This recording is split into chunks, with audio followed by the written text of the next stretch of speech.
no stopping us. Fly without boarding pass. Couldn't catch me, I'll be moving fast. Call me a shooting star. Let 'em know who you are. Flying up in a bar. Wish on a star. Time to show 'em who's in charge. Call me a shooting star.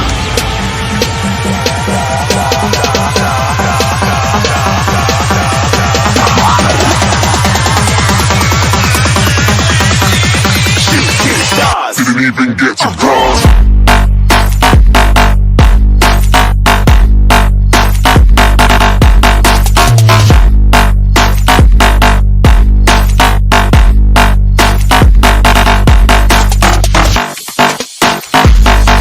O Trajetória BJJ é um podcast para você, patrocinador, alavancar a sua marca. Eu vou te mostrar por quê. Nós sabemos o quanto o jiu-jitsu influencia e transforma a vida das pessoas. E esse podcast tem o intuito de trazer a trajetória das pessoas dentro do jiu-jitsu, sendo elas atletas ou não. Apesar de recente, o Trajetória BJJ conseguiu trazer grandes nomes do jiu-jitsu mundial. Nós tivemos aqui a presença de Fepa Lopes, Gregor Grace, Henrique Cecconi, entre outros nomes. Com isso, nós tivemos mais de 200 mil visualizações no Instagram e também mais de 86 mil contas alcançadas. Ficou interessado? Entre em contato e faça parte desse projeto.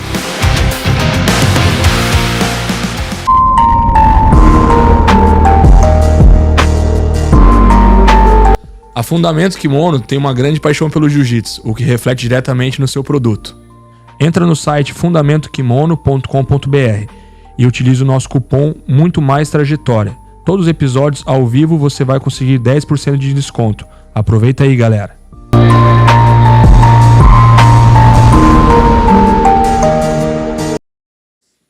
Fala, galera. Trajetória BJJ, 32º episódio. Eu sempre falo que esse é especial, mas hoje é o especial do especial. O nosso convidado é uma referência, uma lenda viva aí do nosso esporte, além de ser o nosso mestrão. Tô até um pouco emocionado aqui porque hoje é um dia diferente. Então, nosso convidado de hoje, mestre Hillion Gracie, muito obrigado pela sua presença, muito obrigado por ter aceito o convite, muito obrigado por destinar um pouquinho do seu tempo aí. Antes de mais nada, gostaria de agradecer pelo convite e já estava querendo vir aqui já há um bom tempo, tenho acompanhado aí as grandes, né, trajetórias de entrevistas que você tem feito aí com, né, grandes entrevistados e tendo você como, né, que é um parceiro, né, de equipe e vem fazendo aí um excelente trabalho aqui, né, na tua cidade de Brusque, que acima de tudo é uma cidade que eu tenho uma grande admiração, uma cidade maravilhosa. E então estamos aqui para contribuir aqui da melhor maneira possível e é sempre um privilégio a gente falar de jiu-jitsu, né? Uhum. Isso aí. Antes que eu me esqueça, né? Tá aqui a nossa lembrancinha. Trajetória. Vamos ver se vai caber na mala. Que maravilha, hein, aí? Do PFB personalizado. Trajetória BJJ, episódio 32, aí. Pô, tá aí, ó. Botaram até meu nome aqui, ó, que beleza. Tem até a foto ali no fundo. Só, tá lá atrás, Essa aqui eu vou guardar como troféu. Eu não vou nem beber nada aqui. Eu vou botar em cima do meu escritório lá, pá. Tá bom. Não é todo dia. Não. Obrigado, querido. Imagina. Então, mestre, olha só. A nossa ideia é sempre contar a trajetória das pessoas. A tua trajetória se resume à história do jiu-jitsu, praticamente, né? Mas vamos focar no seu. Conta pra nós, como é que... Pô, pra todo mundo eu pergunto, como você começou no jiu-jitsu? Pra você a pergunta vai ser diferente, né? Como é que foi essa introdução ao jiu-jitsu? Você já nasce lá dentro? Como é que é? Você lembra? Eu costumo dizer que eu acho que não teve um início, né? Eu nasci dentro de um, né? Não foi opção, né? Eu não tive opção. Eu já nasci ali né? Tive a sorte de ter o pai que eu tive, que é o meu maior, a pessoa que eu mais admirei, né? Dentre outros, mas foi a pessoa que eu pude conviver, né? Diariamente. né? Uma pessoa que, né, foi um exemplo para mim, independente do trabalho que ele fez em prol do jiu-jitsu e, né, do ser humano também, mas eu vou deixar isso à parte, depois a gente fala sobre isso, mas eu estou falando o meu relacionamento com ele. Então, né, eu, desde pequeno, eu sempre olhei ele como um apoio, né, como um mentor, né, dentro e fora do tatame. Então, né, eu fui, né, educado por ele. Quero, né, quando eu nasci, o meu pai já tinha 60 anos. Então, eu tive um pai com idade de avô, né? Então, eu convivi com meu pai, ele já com uma experiência de vida muito grande. Então, eu acho que isso foi um privilégio que eu tive, Sim. né? Porque ele já tinha, né, uma bagagem de vida, né? E, né, ele já tinha se superado em muitos, né, na evolução dele, né? E é uma pessoa com... A gente está sempre querendo, né, se melhorar com o decorrer da vida, né? Esse é o objetivo da nossa, né, passagem por aqui. Então, eu acho que ele com 60, ele já estava muito melhor do que quando tinha 20. Então, né, eu pude, né, conviver com ele nessa trajetória, né? E, vamos dizer assim, aprender muito com ele, né? E, inclusive, né, com ele erros que ele poderia ter feito no passado, que ele já estava num processo evolutivo muito maior. Então, né, Mas ele tinha idade de avô, mas tinha saúde de menino, né? Não. Com 60, né? Ele com 78 anos, ele tem foto plantando bananeira na capota de uma picape. Então, isso aí é uma responsabilidade, que ele foi um espelho, né? Um espelho de saúde, um espelho de, né, estilo de vida, né? E tudo, né? Quer dizer, é uma coisa que ele vinculou, ele fez o estilo de vida dele andar de mão dada com o jiu-jitsu. Então, foi uma coisa assim que eu entrei nessa, né, no legado dele, né, sem perceber, e para mim passou a ser uma coisa natural. Apesar dele nunca obrigar a gente a fazer nada, ele era uma pessoa super, né, com a cabeça muito aberta, né? Então ele deu sempre uma opção, né, da gente seguir outros caminhos na vida também.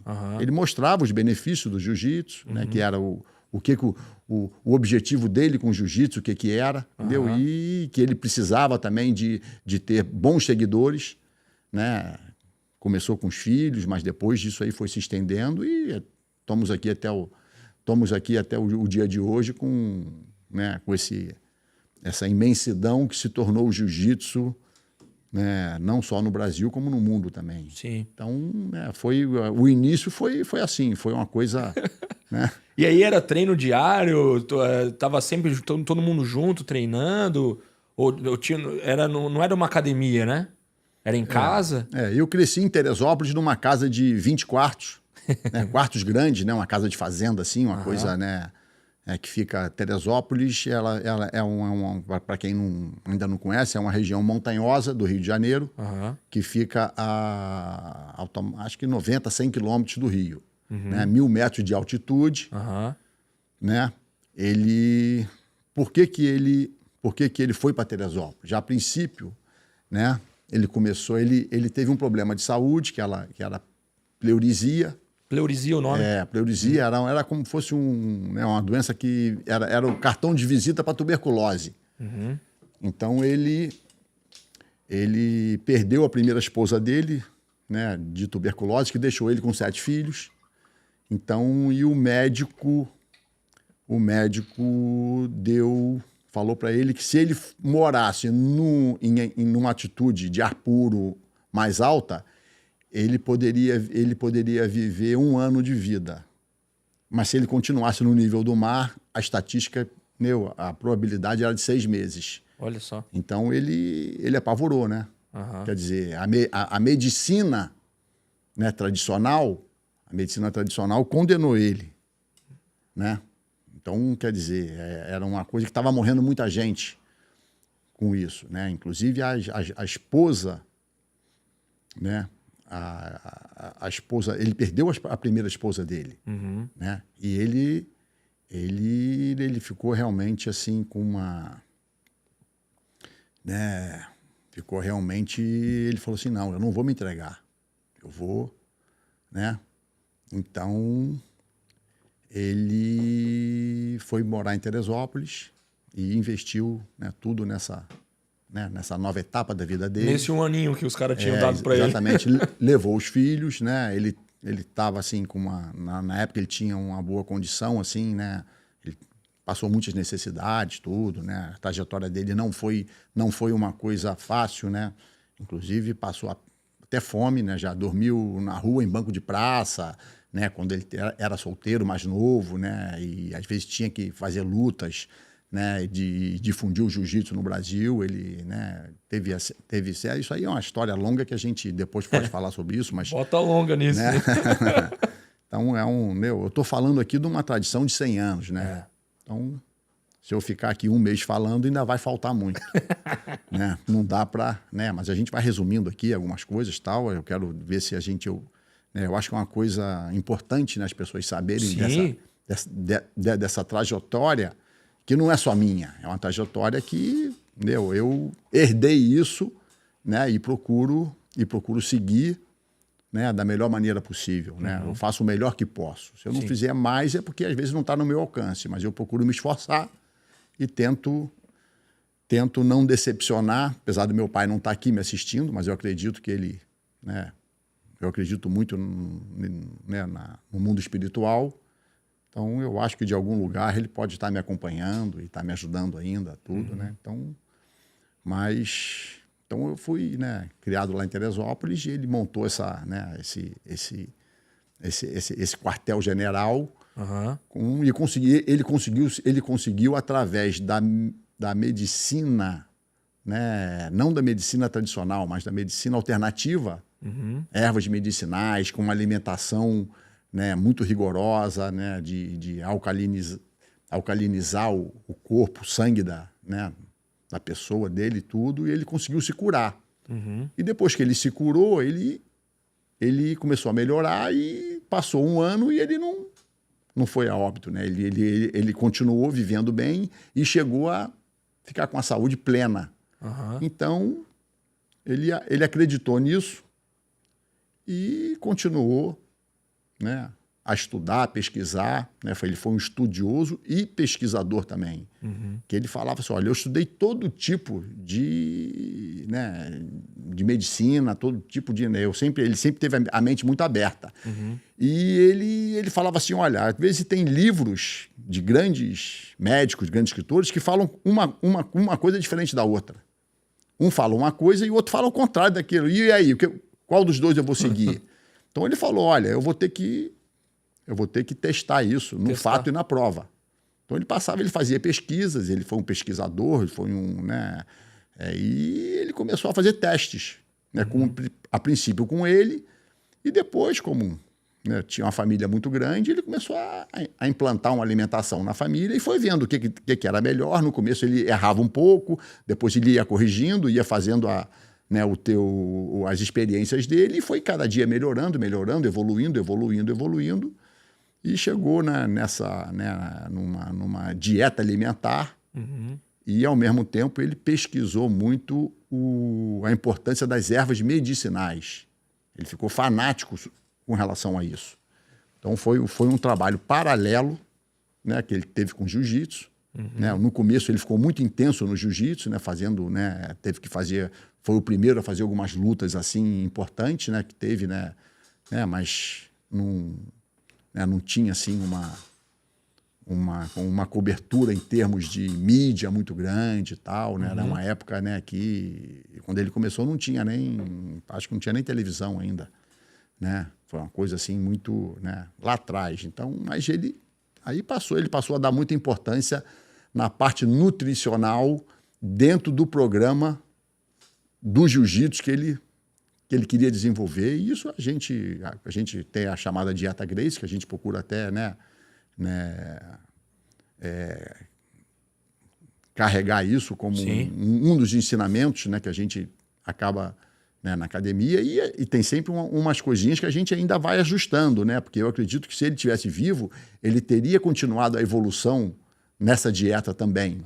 Né? Não é perfeita, né? Não é, exatamente. A gente tem que estar sempre, né, evoluindo, né, em tudo na vida. Então, eu procuro, né, continuar esses ensinamentos, né, e a maneira de você encarar, né, esse estilo de vida.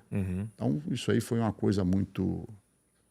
Desde sempre, né? Eu E aí nessa casa lá grande, a galera treinava na casa. treinava. A gente, a princípio, botava a lona na grama, né? E Você lembra disso aí? Você era pequenininho, né? Lembro, eu tenho foto. Eu acho que com 7 anos de idade nessa lona, o pessoal todo treinando, tudo. E, né? Aí depois ele montou um ginásio grande que ele botou, né? Que aí passou a ser academia, assim, né? Pra gente treinar, não era uma academia aberta ao público, não. Era só academia, assim, para a família treinar e os alunos mais graduados, que às vezes vinham, né, do Rio de Janeiro, para passar o fim de semana lá em casa, tudo, né? Então passou a ser um... Né, ficava fechado entre vocês ali. Ficava fechado entre a gente, tudo, né? Então ele, né, foi uma coisa, assim, que a gente... Né? Mas já tinha academia na Avenida Rio Branco, na cidade também, que era uma academia muito bem sucedida, muito bem frequentada, no Rio de Janeiro, né? No presidente Figueiredo, ministro Andeasa, deu pessoas de alto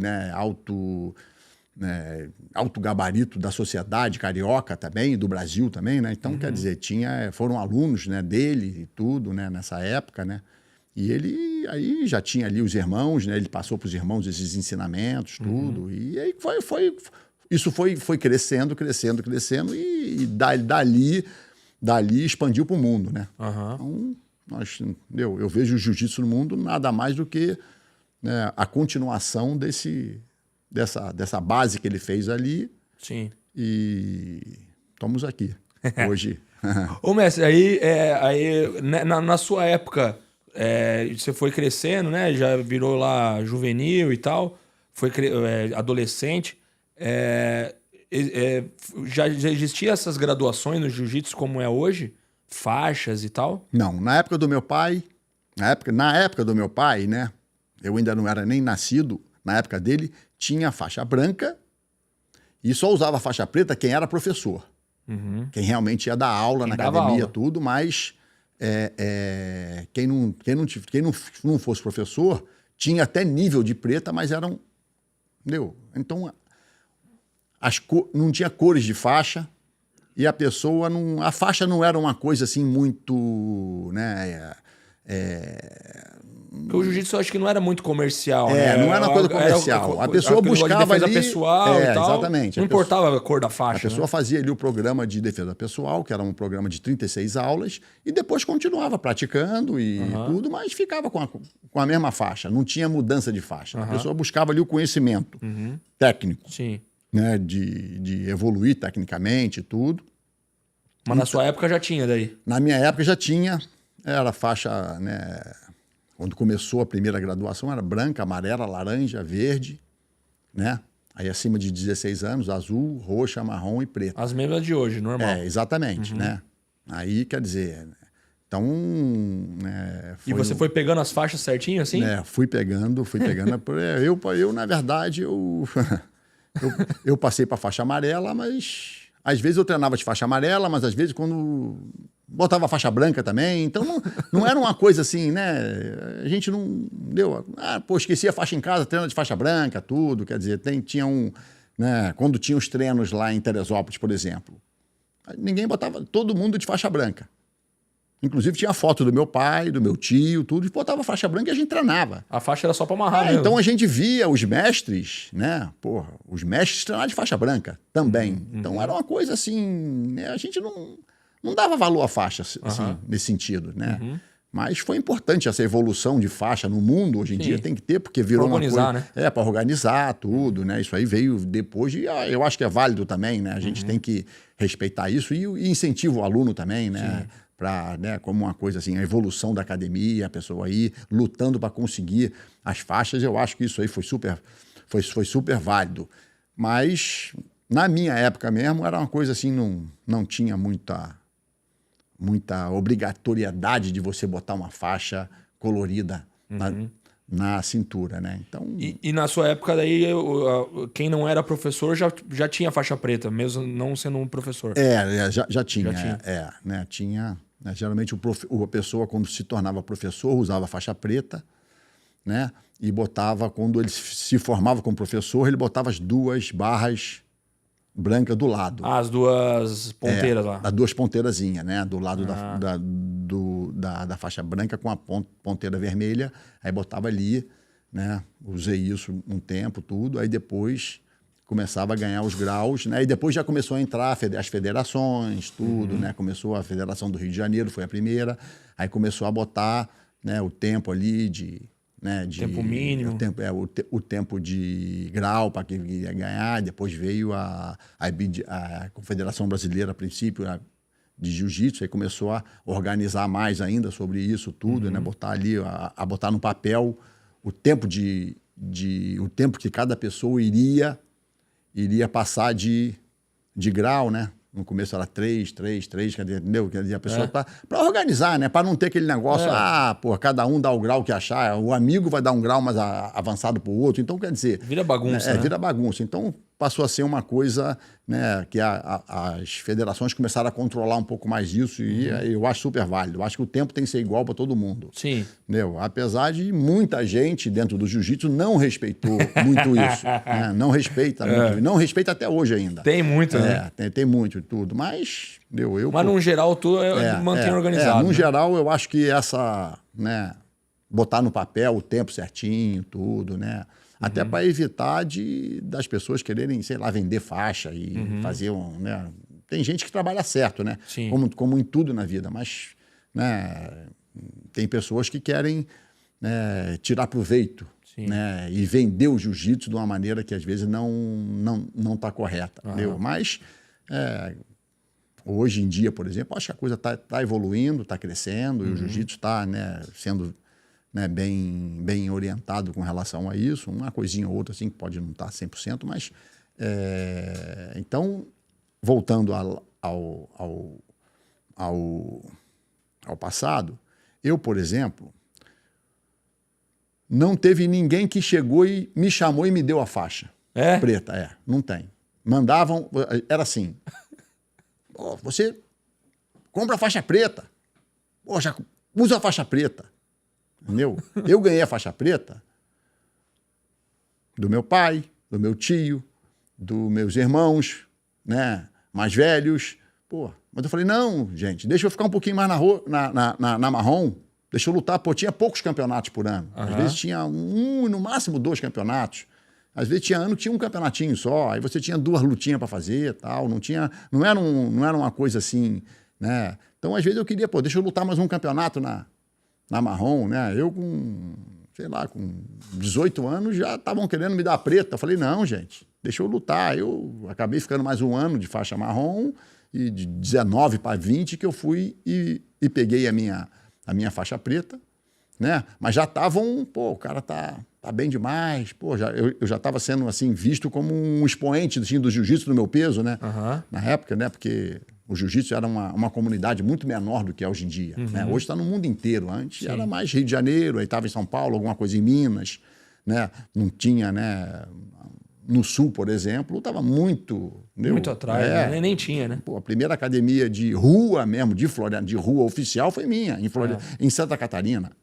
Né? Tinha ali uma academiazinha no fundo do quintal, uma coisinha assim muito pequenininha, numa garagem, né? Que às vezes veio alguém, mas, né, a gente já vinha, meus irmãos mais velhos já vinham para Santa Catarina para pegar onda, já treinavam às vezes na praia, tudo, na grama, né? Às vezes botavam uma lona no... Então, quer dizer, já tinha o jiu-jitsu já estava começando a entrar aqui de alguma forma, assim, mas era uma coisa muito fechadinha. Mas a primeira academia que eu abri foi ali atrás do Shopping Beira-Mar, né, em Florianópolis, né, numa academia grande de ginástica, deram o último andar para a gente. Então, fiz uma matéria grande no jornal, né? Eu até falo assim, pô, depois dessa matéria eu ganhei 40 alunos em um dia. A matéria saiu domingo, né? Na segunda-feira tinha 40 alunos na porta da academia para se matricular. Eu falei, que isso? Eu falei, pô, eu até estava comentando, né, com você do dia no carro. Eu falei, vem cá, o que houve? Pegou fogo no prédio? 40 negros olhando para cima, deve ter Eu olhei 40 fogo. pessoas me olhando assim, eu falei, tá pegando fogo o prédio? Eu não entendi, eu nunca vi aquilo acontecer. De uma hora para outra, os caras ganhar 40 alunos, já tudo cheio ali, gente ali querendo se matricular, né? Porque me botaram na primeira página do jornal, no Diário Catarinense, que era o maior jornal, né, assim, acredito até do estado, né? E lá e o título maior, assim, na primeira página, é assim, a dinastia Grace adota a ilha. Né? Aí eu vim logo em primeiro, depois do meu irmão Crowley também, eu convenci ele veio também, então a gente acabou montando a academia junto ali, também, né? Trouxe ele também, que é família, né? Sim. A gente tem que estar sempre dando, né? Procurar estar junto, procurar sempre se fortalecer, que é o exemplo que a gente vai dar para os nossos alunos, né? A união familiar é uma coisa que tem que se estender para fora também, né? Então, né, uma academia de jiu-jitsu nada mais é do que uma família, né, de amigos escolhidos, né? E aí, né, a gente tem que se unir para criar um ambiente bom e dali melhorar a vida das pessoas. Uhum. Então, né, essa trajetória foi acontecendo naturalmente, né? Eu vi a importância de um Grace sair para vir para o sul, né? E eu escolhi Santa Catarina. Depois abri uma academia em Santa Catarina, ainda era uma cidade ainda estava em crescimento, né? Eu falei, pô, para mim ainda não, eu sabia que eu não ia ter já estava bem, né? Mas como eu estava ali, às vezes eu tinha que dividir com o Crowley também, tudo aquele negócio todo, né? Nessa academia. Eu abri uma academia em Curitiba. É essa mesmo que você ia falar? Em Curitiba, no Cabral. Sim, né? que foi a primeira academia que eu fui. Exatamente, né? A Bianca, né, que é uma sobrinha querida minha, que estava lá e casada com o Naef, né? Aí o Naef entrou meio que de sócio também dessa academia, falou, não, eu vou montar uma academia bacana, e montou uma academia, um espetáculo lá em Curitiba, com 2 tatames, tinha dormitório, tinha lanchonete, botou uma academia ali num bairro bacana ali tudo, e a gente, né, começou e foi crescendo, tal. Depois eu não aguentei esse vai e vem. Você me falou, você ia o tempo todo, toda uma semana sim, uma não, ou toda semana? Exatamente. Florianópolis, Curitiba, quantos anos atrás a estrada era... A estrada não era duplicada, entendeu? Teve Eu? uma vez que quase eu bati, eu comprei uma D20, né, até uma picape bacana, tudo, mas eu quase bati de frente lá numa carreta, numa ultrapassagem, que eu cheguei até a encostar na frente e rezei, rapaz, porque eu falei, caramba, mas foi assim, chegou a bater espelho com espelho de frente para uma carretona, e ele vinha correndo muito. Eu tirei na hora em cima assim, joguei no canto da estrada, parei, falei, obrigado, senhor, nasci de novo. Ali ia ser o meu fim. Então, depois disso eu fui mais algumas vezes, mas aí eu resolvi, né? A academia lá já estava com quase 150 alunos. Eu falei, cara, isso aí a estrada estava muito perigosa, muito acidente, tudo. E aí eu passei essa academia e não vendi nem nada. Eu comecei a ir menos, aí às vezes eu mandava o Claudinho. O Claudinho mostrou umas fotos ali dormindo lá. Claudinho e tal. Eu falei, Claudinho, me ajuda aí, cara, vamos revezar comigo. Eu não quero ir, entendeu? Aí quando eu não queria ir, eu mandava ele, aí eu ia, em vez de ir de uma semana sim, uma não, eu ia de 2 em 2, de 3 em 3, eu passava lá, né, e ficava de segunda a quinta, a sexta na academia, tudo. Aí depois o Zé também, eu mandava também, mas, o pessoal, né, o pessoal ficava meio... O pessoal queria eu assim, na academia, porque até que eu... né, mas o pessoal super satisfeito, eles estavam fazendo um trabalho maravilhoso também, tudo, né, mas eles também não... eles também né, não queriam também esse compromisso, né? Eles estavam enraizados em Florianópolis, era a cidade deles, entendeu? Sim. Então, quer dizer... É difícil, o trajeto era longo, era complicado, né? E eu não tinha, assim, uma pessoa muito... que eu pudesse confiar ainda, né? Uma pessoa gabaritada, assim, que, né, que estava lá. Tinham algumas academiazinhas, mas eles tinham a academia deles. Eu não podia tirar o cara de uma outra academia para ficar dando aula na minha. Então, né, eu resolvi, eu falei, cara, eu vou concentrar em Florianópolis mesmo, que é uma cidade que eu gosto muito, tudo. E, né, aí acabei dividindo a academia, né? O Crowley abriu a dele, eu abri a minha, tudo. Então, melhorou para mim e para ele, né? E aí o jiu-jitsu começou a crescer, outras academias começaram a abrir também. Então, a coisa, todo mundo se beneficiou, né, com essa onda que a gente, né, começou a fazer em Florianópolis, melhorou para todo mundo, né? A nossa academia cresceu, as outras também cresceram também, a gente começou... Aí foi a coisa, né? A gente fez o primeiro campeonato de jiu-jitsu, né, do estado de Santa Catarina, né? Que a galera aqui, daí eles iam tudo pro Rio pra lutar, né? Isso, Quem queria lutar tinha que ir pra lá, né? Exatamente. A gente, né, levava a galera para lutar no Rio, tudo. A gente fez o primeiro... Eu convidei o Carson, trouxe o Carson Gracie com a galera lá também como convidados, trouxe os alunos também para participar do campeonato, né, que a gente, né...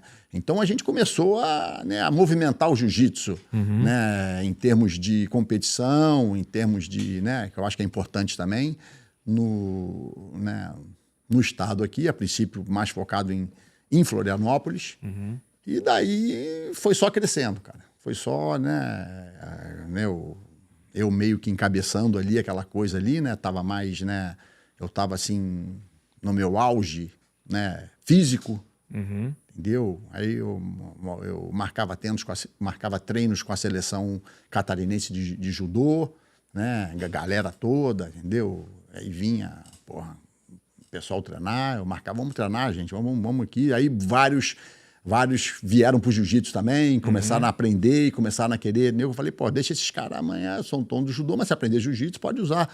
Podem começar a dar aula de jiu-jitsu também, né? A gente começou a querer, eu quis realmente difundir o jiu-jitsu no estado, entendeu? Eu sabia que eu não sabia se eu iria realmente morar ali a minha vida inteira. Então, fiquei 7 anos e procurei dar o meu melhor nesses 7 anos que eu passei ali, né? E vi realmente, saíram vários alunos ali. Depois eu mandei o Rômulo para Criciúma. Para Criciúma, fez um trabalho maravilhoso lá em Criciúma, pô, entendeu? A base hoje do jiu-jitsu, nossa academia foi a primeira academia de jiu-jitsu, né, na Terra do Carvão ali em Criciúma. Então foi uma coisa assim. Aí depois, né, a gente começou a, né, Rômulo ficou lá e o Rômulo é um apaixonado pelo jiu-jitsu, né? Ele tem um amor muito grande, vestiu a camisa, tudo, e, né, foi crescendo. Começou com o Jarrão, depois foi mais um outro, mas o Rômulo é que ele chegou lá e ele fez um trabalho certo. Entendeu? Ele realmente ele acreditou no meu projeto, abraçou e, entendeu? E fez o jiu-jitsu, entendeu? Se tem o jiu-jitsu hoje, né, difundido em Criciúma, eu devo muito a ele também, isso. Né? Ele foi foi meu braço direito lá, vinha às vezes para treinar e eu ia lá de vez em quando também, dar uma força para ele, não era muito longe. Então a gente, né, fez uma parceria que dura até hoje, né? Sim. Hoje ele é meu sócio em Las Vegas, não, em Houston, né? No Texas, né? Temos uma academia lá com quase 500 alunos, uma academia maravilhosa e, né, tem 2 ringues maneiríssimos, né? Uma academia que tem várias atividades, além do jiu-jitsu. O jiu-jitsu é o carro-chefe, claro, mas tem cage, tem tudo. Então, né, estamos crescendo e, né, estamos agora com, acho que 3 ou 4 academias, né, no Texas. No Texas, né? Todas com... Ô, mestre, eu te perguntar, antes de Santa Catarina, de vir para o Sul, você chegou a ter alguma academia sua lá no Rio? Tinha. Academia sua mesmo? Tinha. Né? A princípio, eu dei aula, comecei dando aula na academia, né, do meu tio, no centro da cidade, né? E Qual tio? o Hélio, tio Hélio, né? Que era... O imóvel era do meu pai, mas o meu pai já estava, né? Não estava mais ativo, né? Estava com seus compromissos, ele aparecia tudo, mas né, já estava com, sei lá, com uns quase 80 anos, né?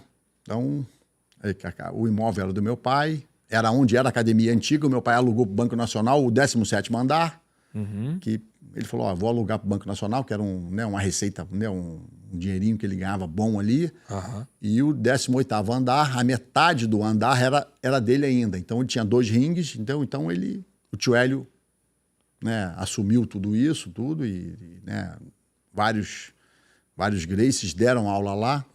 E o Rickson tinha casado, tudo, horário de 6h30 da manhã. Ele falou, pô, quer pegar o horário de 6h30 às 10 da manhã? 6h30 às 10? É.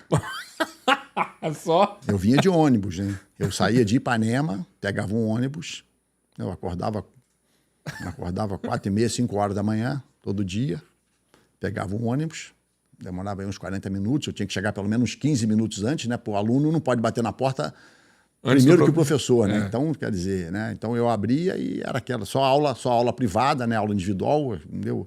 Ah, então, era só aula... Então, 6h15 eu já estava lá, todo dia, e eu dava aula, né? E o Rickson chegava às 10h30, aí eu acabava ficando até 12h30, 1h, né? Às vezes faltava um aluno, a gente treinava tudo, né? Então, o que acontece? A gente, né?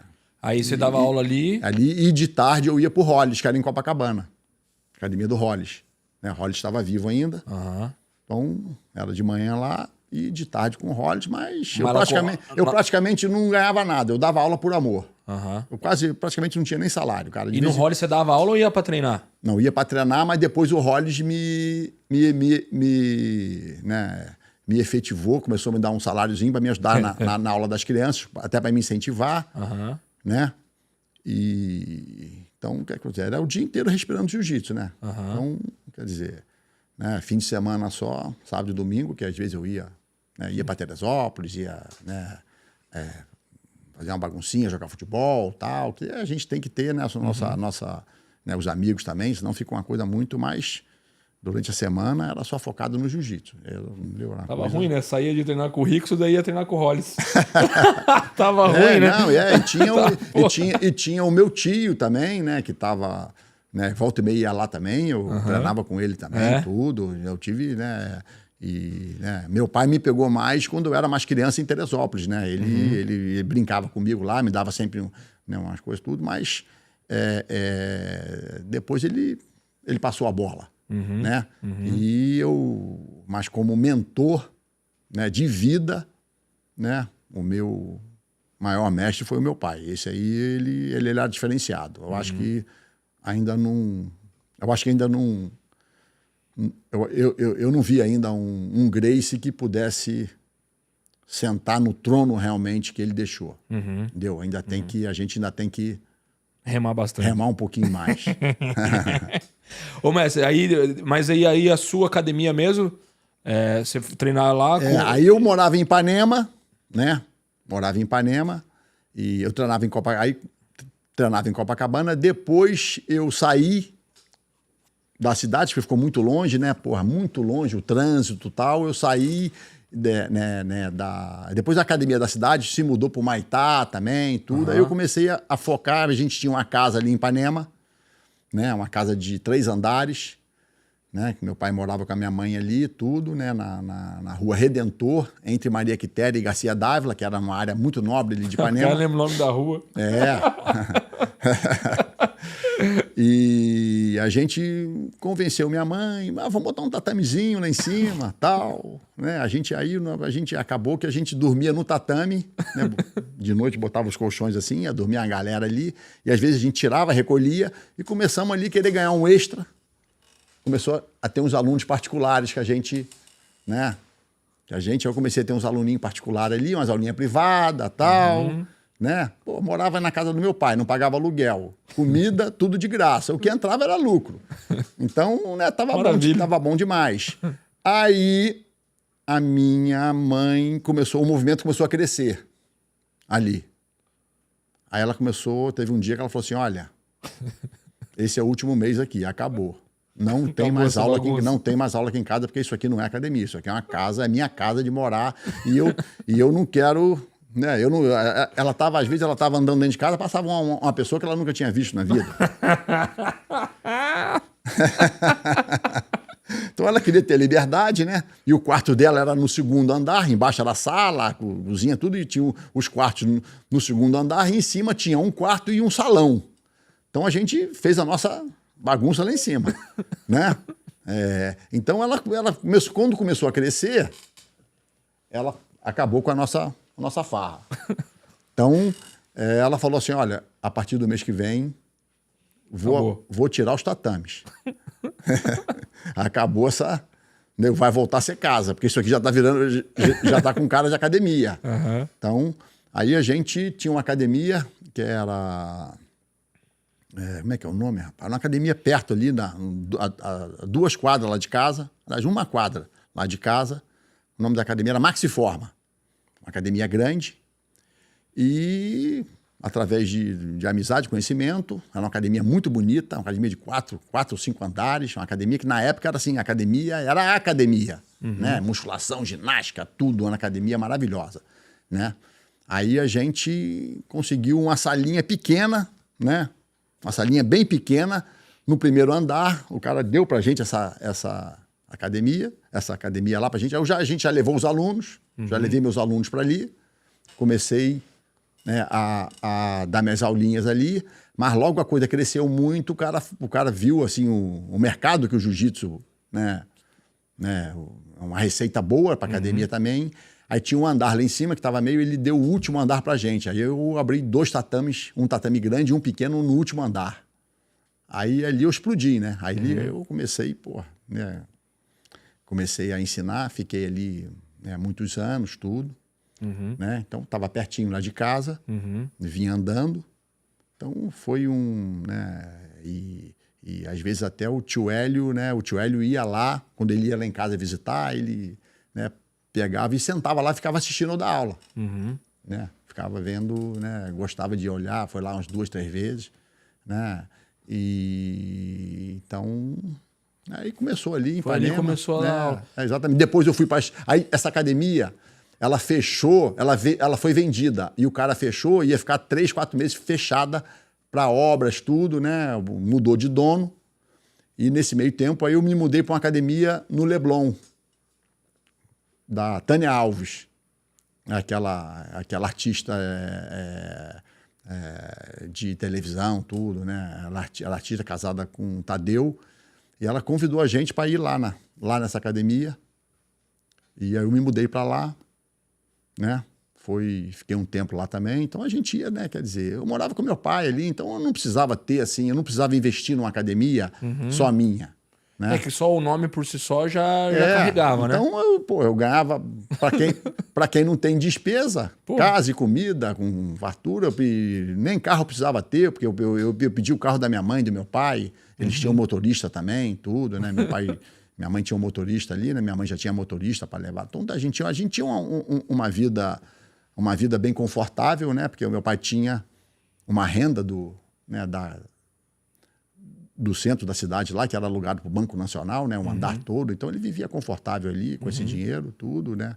O imóvel que ele tinha. Então a gente foi, né? Foi uma época maravilhosa de tudo. E aí começou, né? E depois meu pai saiu de Ipanema e foi morar em Vargem Grande.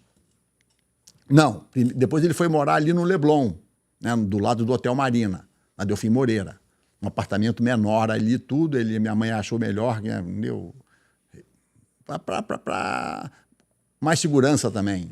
Aí moramos ali um tempo, e depois eles se mudaram para Vargem Grande.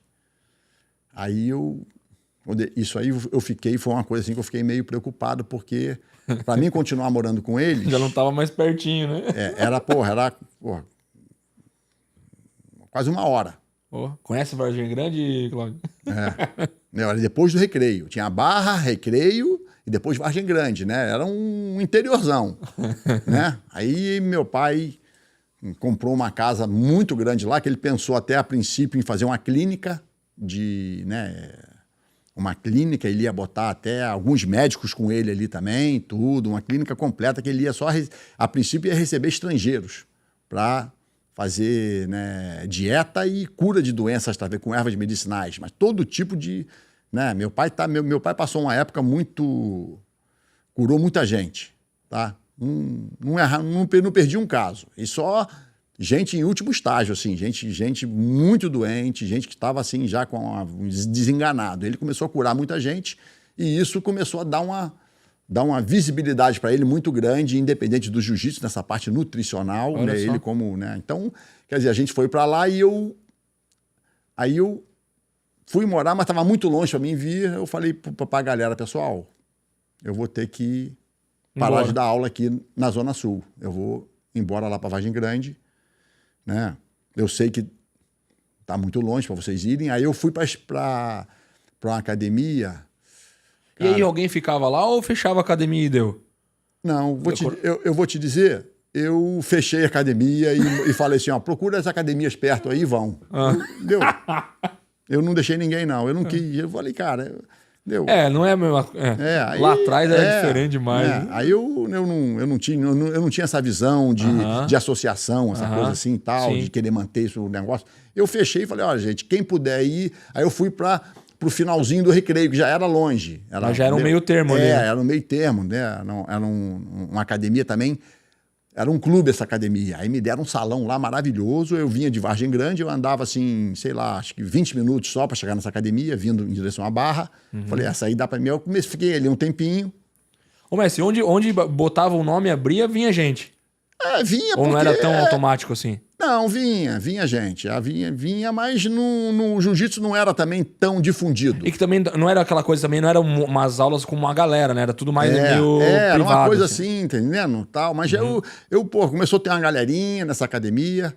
E, era a academia mais bonita da Barra da Tijuca. Tinha piscina, tinha tudo. Era um complexo, né? Era um clube ali, né, em forma de academia. Era uma coisa que estava começando a acontecer no Rio de Janeiro, né? Me esqueci o nome da academia, a memória tá fraca. Lembrou até o nome das ruas? Mas, então eu ficava, né, eu vinha e voltava, né, de Vargem Grande para essa academia. Então, mas a maioria dos meus alunos, um ou outro ainda ia, mas a grande parte... o trânsito, tudo, não pôde, ainda mais, principalmente crianças, né? Então, mas aí eu peguei uma outra clientela lá, né? Queira ou não, foi difundindo, né? Foi difundindo, espalhando, né? Tudo, exatamente. Plantava uma semente, saía, né? Ficava, uma nova safra, lugar, tudo. Né? Mas aí aconteceu que eu casei e levei a minha esposa para morar em Vargem Grande com minha mãe, com meu pai. Ele tinha uma casa muito grande lá, que eram 3 casas dentro do terreno, que era uma casa maravilhosa, uma casa que ele comprou de um banqueiro. Ele ia fazer uma clínica, mas aí minha mãe acabou falando, pô, Carlos, você com quase 85 anos, você vai montar uma clínica, você não precisa mais disso. Tal. Aí convenceu a ele a gente morar na casa. Entendeu? Aí a gente acabou sendo a nossa casa do Rio de Janeiro, tal.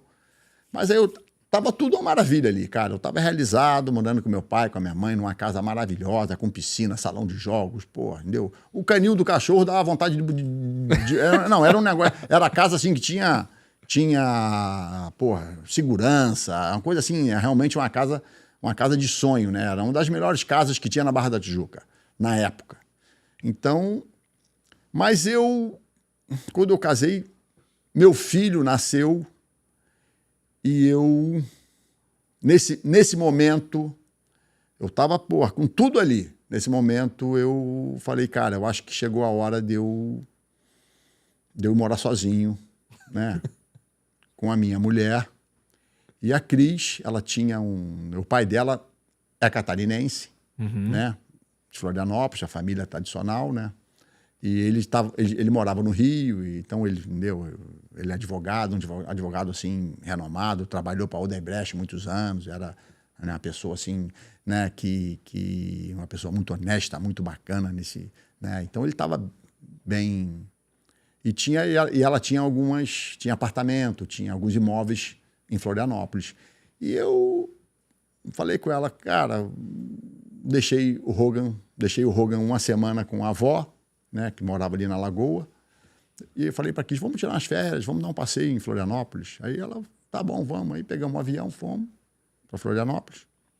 Não, avião não, minto. Fomos de carro, a gente tinha uma Paraty. Fui dirigindo do Rio até Florianópolis. Foi pernado.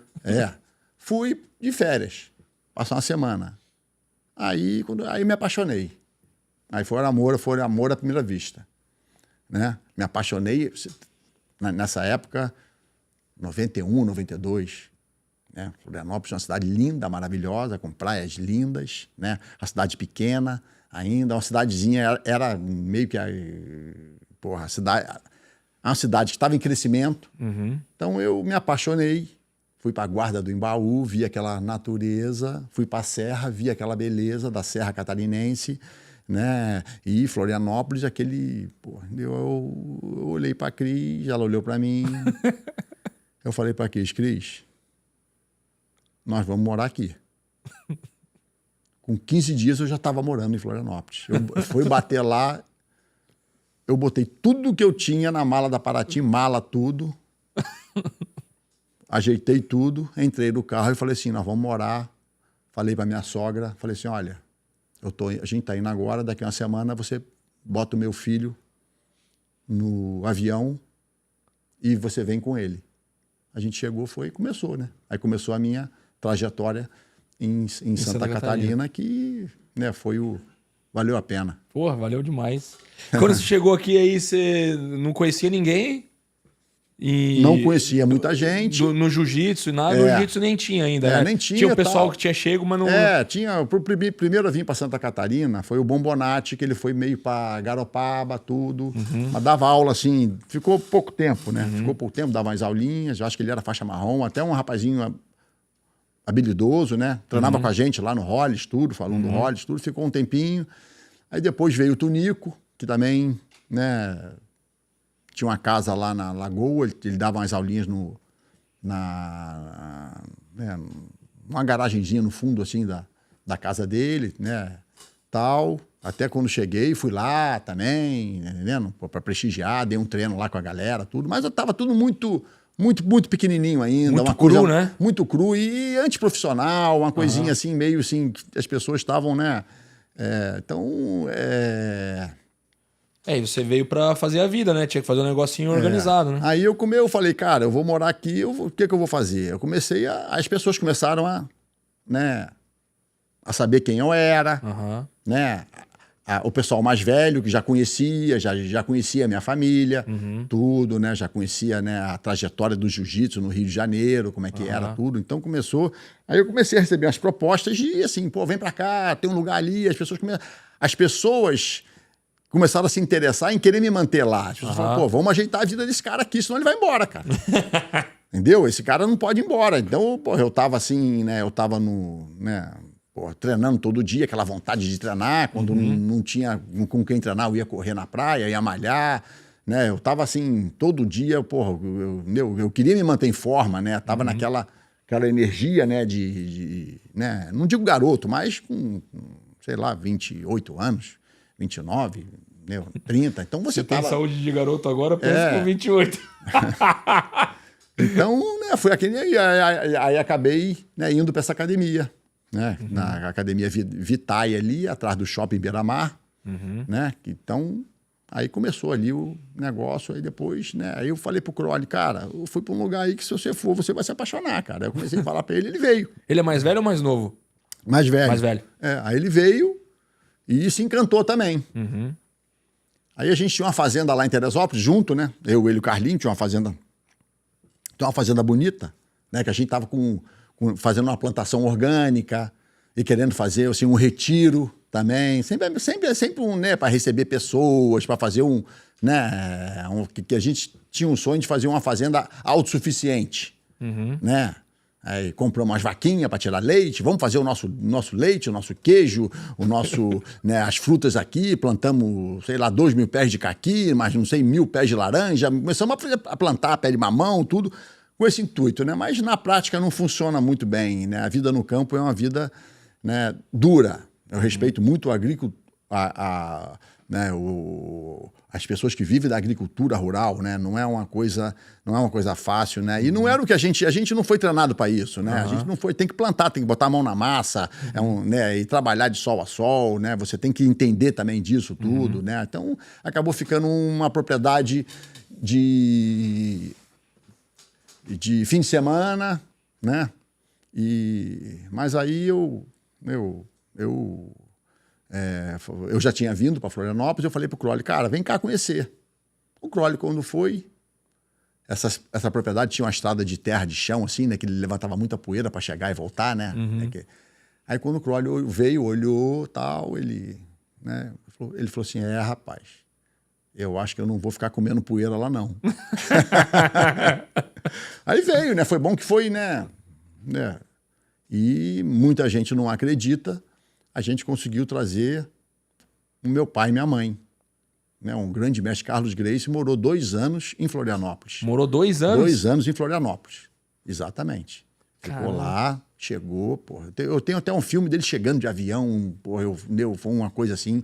Aí foi um impacto muito grande, né? Porra, o mestre Carlos Grace, porra, saiu do Rio de Janeiro, a gente conseguiu trazer ele para Florianópolis. E não foi para passear, ele morou? Isso. Aí minha mãe e meu pai compraram uma casa em Cacupé, né? Vai pro norte da ilha ali, né? E comprou uma casa em cima do morro lá, com que dava para ver até o centro, né? De cima do morro, assim, via o mar todo, né? Aquela baía, né? E via até o centro de Florianópolis, tudo, aquela beleza. Mas meu pai já estava muito velhinho, né? Tava com quase 90 anos já, em tudo. E ele começou a ter, assim, eu acho que o clima, essa diferença esse vento sul, né? Essa queda de temperatura, ele estranhou um pouco isso na idade dele, tá entendendo? Claro que os problemas de saúde, a pessoa mais velha fica mais sensível, né? Ele já estava também muito radical, ele não queria mais... A própria dieta que ele desenvolveu, ele queria comer só 2, 3 tipos de fruta por dia, entendeu? Ele tinha uma personalidade muito forte, ele falava que ele cismava que queria comer mamão, só mamão o dia inteiro. E não, mas vamos comer maçã, comer uma aveia. Não como. Ele sentava e não comia. Então, entendeu? Ele era, né, já começou a ficar meio, sei lá, um pouquinho senil, né? Então... Pô, quando o Saldanha veio no podcast, ele falou que teve aula com o Carlos lá em Florianópolis. Ele falou, ninguém acredita, mas eu tive. E foi, né? Então, e ele chegou a visitar, treinou, viu a galera? Às vezes mas já era velhinho, né? Às vezes a gente botava um kimoninho nele assim e tal, a gente tinha que, né? Mas ele já estava em outra dimensão, já estava, né, em outro patamar, assim, né? Já estava meio que se desligando dessa materialidade aqui né, que a gente...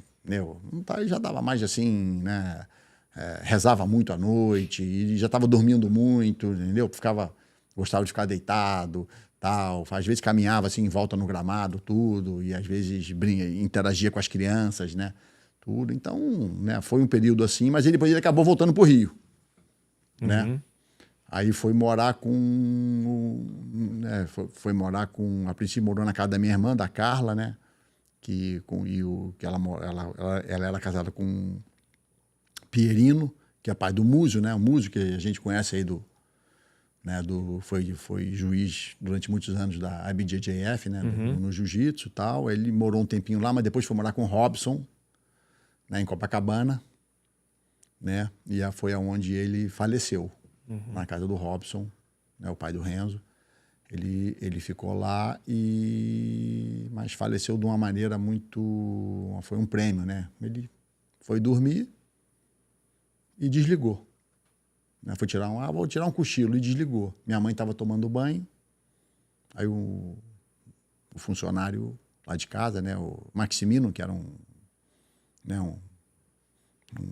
senhor de cor assim, que ele, né, trocou minhas fraldas, trabalhou pra gente mais de 40 anos, né? Ele, foi o braço direito do meu pai durante muitos anos, da minha mãe também, tudo, né? Negão, né? A gente chamava ele até de Valdemar Santana. A gente brincava com ele, né? Falava que ele era, né? E aí meu pai foi dormir, minha mãe, né, tomou um banho, quando saiu, ela falou assim, dona Laí. Ele falou assim, seu Carlos tá meio ofegante. E minha mãe dona Laí, por favor, vem cá. Ela estava tomando banho, né? Já tô indo, tal. Aí, quando ela terminou o banho, que ela botou a roupa que ela veio, ela falou assim, dona Laís, não tem mais pressa não, porque ele já fez a passagem. Então foi aquele, né? Ele ficou um pouquinho sem ar e faleceu. Então, quer dizer, foi um prêmio também, né? Porque Sim. né, não sofreu, precisou ficar internado em hospital, nada. Né? Os órgãos dele estavam perfeitos. Ele morreu de idade mesmo. E estava muito, mesmo, né? ele estava muito. Ele estava demais. Ele não estava querendo comer muito pouco e só um tipo de alimento. Ele não estava mais a parte nutricional dele. Ele não estava mais, entendeu? Só queria comer um tipo de comida, um tipo de fruta. Sim. Ele não estava mais preocupado em realmente. Então, acho que isso aí também foi uma coisa espiritual. Acho que chegou a hora dele. Ele tinha que fazer essa passagem. Não tinha mais nada que estava com a missão cumprida, vamos dizer assim. Quantos anos ele tinha? 92 para 93. Mas diz que ele foi registrado 2 anos depois que nasceu, né? Então, alguns dizem que ele já tinha de 94 para 95, mas na certidão dava como 92 anos e meio. Se for pensar que lá atrás a medicina tinha dado 1 aninho, né? Tinha dado 1 aninho, exatamente. Então viveu bem. Viveu pra caramba. Então foi né? Eu nem estava, quando ele faleceu, eu nem estava Estava em Florianópolis. Estava em Florianópolis. Entendeu? Então foi aquele negócio e tal, mas eu fiquei, né, foi uma falta muito grande, mas eu sinto ele presente até hoje. Entendeu?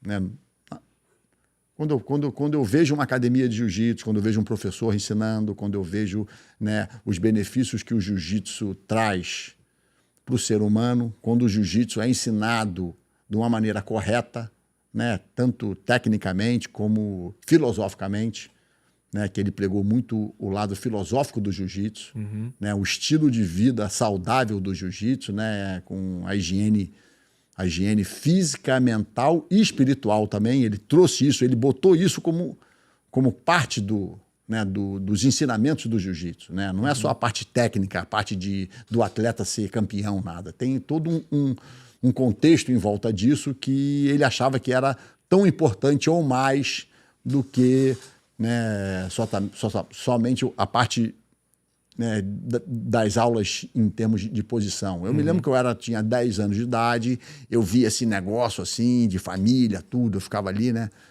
E um dia eu olhei para ele, meio naquela, né, impetuosidade de criança, tudo ali, né? Eu falei para ele, eu vou ser campeão. Eu falei para ele, olhei para ele assim, eu vou ser campeão. Ele olhou para mim, admirou a minha disposição. Ele falou, que beleza, hein? Vai ser campeão, que bom, pô, parabéns. Mas você quer ser campeão para quê? Eu tomei né? Falou, mas você quer ser campeão para quê? Para fazer o quê? Aí eu parei e fiquei meio sem resposta. Eu não estava preparado, eu não estava enxergando ainda a grandiosidade e o compromisso que um campeão tem que ter. Então isso foi uma coisa assim, né? Ele me chamou atenção para isso. Ele falou assim, não, parabéns, você deve ser um campeão, você é muito técnico, você é muito bom, tem uma eficiência, né, corporal e técnica maravilhosa, parabéns. Mas você tem que usar isso tudo para fazer o bem, para dar um bom exemplo e para usar todo o teu prestígio e o teu conhecimento como uma ferramenta de melhoramento humano. Ele falou isso, eu com 10 anos de idade. Aí eu comecei a olhar para ele e falei, sabe que o negócio entrou? Sabe? Eu gravei aquilo e aquilo começou a me chamar mais atenção. Aí eu comecei a prestar atenção no estilo de vida dele. Eu falava, pô, tem a ver. Entendendo? Então, até às vezes as pessoas falam, e aí, Hillion, você está treinando? Eu falo, tô. Mas o meu treinamento não é só dentro do tatame. O meu treinamento é como eu estou dormindo, o que eu estou comendo, né? O meu treinamento é no meu estilo de vida, na minha qualidade de vida, né? Cuidar da minha saúde, né? Porque eu não me comparo com ninguém. Eu não quero ser melhor do que ninguém. Eu nunca tive essa... a vaidade de querer ser o tal em nada.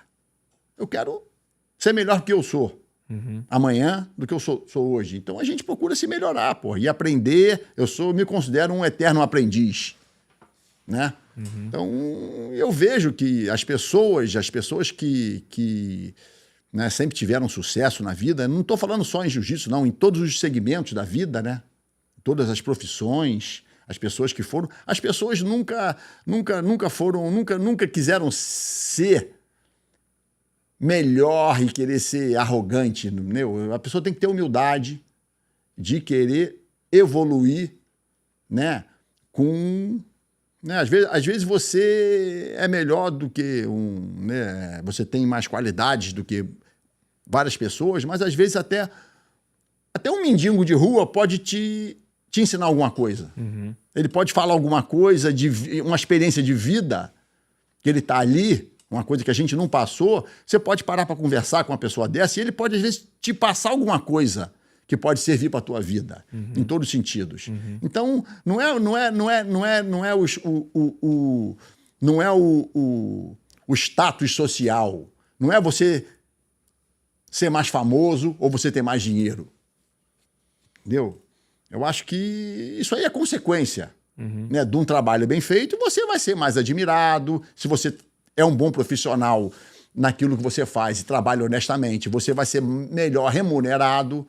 Mas não é isso que eu não vejo isso como que eu aprendi com meu pai. Não é isso que eu vou levar dessa vida. Vai ficar tudo aqui. O dinheiro fica, a minha casa fica, o meu patrimônio fica. Eu vou levar é o quê? São as coisas que realmente eu sou. As coisas boas que eu fiz e as pessoas que eu consegui melhorar através do meu comportamento. Então a gente tem um compromisso. A gente tem que ter um compromisso com a vida. Sair daqui leve. Como o meu pai saiu. Meu pai ajudou muita gente. Eu vi meu pai salvar muita gente. Pessoas que iam, você vê que ele criou, ele desenvolveu e disseminou uma profissão que quantas pessoas vivem bem do jiu-jitsu hoje em dia no mundo inteiro. Porra, incontável. Então isso aí para mim, é um compromisso. Pô, se tem tantas pessoas, se ele ajudou tantas pessoas, por que eu que sou filho dele, eu vou dar as costas para uma coisa dessa? Então eu tenho um compromisso realmente. Mas eu estou sempre me melhorando, eu estou sempre procurando evoluir. E a gente tem muita coisa para melhorar. Eu acho que a vida é muito pouco tempo para a gente chegar à perfeição e não vai chegar. Entendeu? A gente vai viver 100 anos, mas ainda não tem linha de chegada. A gente está sempre evoluindo. Então isso é o que me estimula. Né? E procurar fazer o bem e quando errar, ter humildade para pedir desculpa e não repetir o erro. Então, esse aqui é o nosso... Esse foi a trajetória do legado que eu aprendi com meu pai, que a gente vai tocando, né? Isso aí, né? Vai dando uns... Tocando com excelência. Ô, mestre, e voltando um pouco ali na parte comercial, aí veio para Florianópolis, a gente conhece já a história ali. Em que momentos que começou a surgir a associação Hillion Gracie? Teve um momento que você falou, agora eu vou fazer uma associação, ou a coisa foi acontecendo ao natural? Cara, eu nunca pensei em fazer associação nenhuma. Nada. Não pensei. Eu achava que eu falei, cara, quando eu saí do Rio de Janeiro... Fechou a porta lá e veio. Eu recomendei meus alunos para ir para outras escolas. Entendeu? Falei, cara, procura aí, escolhe aí um professor, vai numa academia, não gostou, vai em outra, faz uns testes aí e tal. E, meu irmão, eu tô feliz. Eu sempre vi o jiu-jitsu como uma coisa só. Né? Entendeu? Não é o letreiro que está na academia que vai diferenciar aquele companheiro ali. Entendeu? Então, quer dizer, eu sempre vi assim, né? Só que, o que acontece? E aí eu vim para Florianópolis, começou, na verdade, a abrir novas academias que, né, foi aqui em Santa Catarina. Aqui é o estado onde tem maior quantidade de academias associadas hoje, porque começou aqui isso, né? Eu estava em Florianópolis e comecei a formar ali um pessoal, e aí esses caras vão o quê? Vão abrir uma academia do meu lado? Porra, entendendo? Pô, eu vou ser concorrente do meu aluno, ele vai ser meu concorrente, então, pô, vai ficar, fica uma coisa chata, né? Ele, porra, vai ficar, pô, aí, e também é uma concorrência desleal, pô. O cara vai, eu tenho, pô, já tô ali, eu sou o professor dele, ele vai, Pô, sim. Então o aluno vai entrar para quem? Para treinar com quem? Com um aluno ou com um mestre? Então, quer dizer, entendeu? Pode ser que às vezes um ou outro goste ali do estilo do meu aluno, tudo, mas eu falei, cara, ele vai crescer, mas até um certo ponto. Eu mesmo vou atrapalhar o crescimento dele. Eu não tenho aluno, eu quero que o meu aluno tenha mais aluno que eu. Eu não quero eu embarrear o meu aluno. Porra, ser o cara que dificulte o crescimento do meu aluno. Então, eu falei, cara... Aí na verdade, quando começou, a primeira academia, assim, foi o Rômulo, né? Foi o Jarrão, mas começou lá, mas não estava preparado ainda, ele quis ir e tal, mas já estava não tinha uma formação para ter um crescimento, aí foi mais um ou outro para lá, mas quando o Rômulo foi, eu preparei o Rômulo e o Rômulo sempre me escutou, né? Ele, pô, sempre, Rilho, aconteceu isso aqui, o que eu faço, tal, ele sempre teve humildade de, primeiro, respeitar a hierarquia e lealdade também àquele, né, porra, a quem ele confiava também, que ele via que eu era uma pessoa, assim, que eu dava o sangue, pelo jiu-jitsu. Então, juntou a fome com a vontade de comer. Então, ele começou lá, Santa Catarina, eu fiquei em Florianópolis, né? Criciúma, né? Criciúma. Aí depois que eu saí, eu passei a bola pro Claudinho também. Primeiro, Claudinho, que foi meu aluno, e o Maurício Vilardo também ficou num outro cantinho ali e tal, entendeu? Quer dizer... Foi meio natural, né? Foi meio natural. O Rômulo começou a formar a gente lá, e já abriu, né? Já um aluno já foi para outro canto. Aí a gente começou, isso aí foi um crescimentozinho, que foi crescendo. E quando eu vi, eu falei, caramba, nós já temos aí quase 10 academias. O time... Eu não estava mais aqui, em Santa Catarina. Eu plantei a semente, né?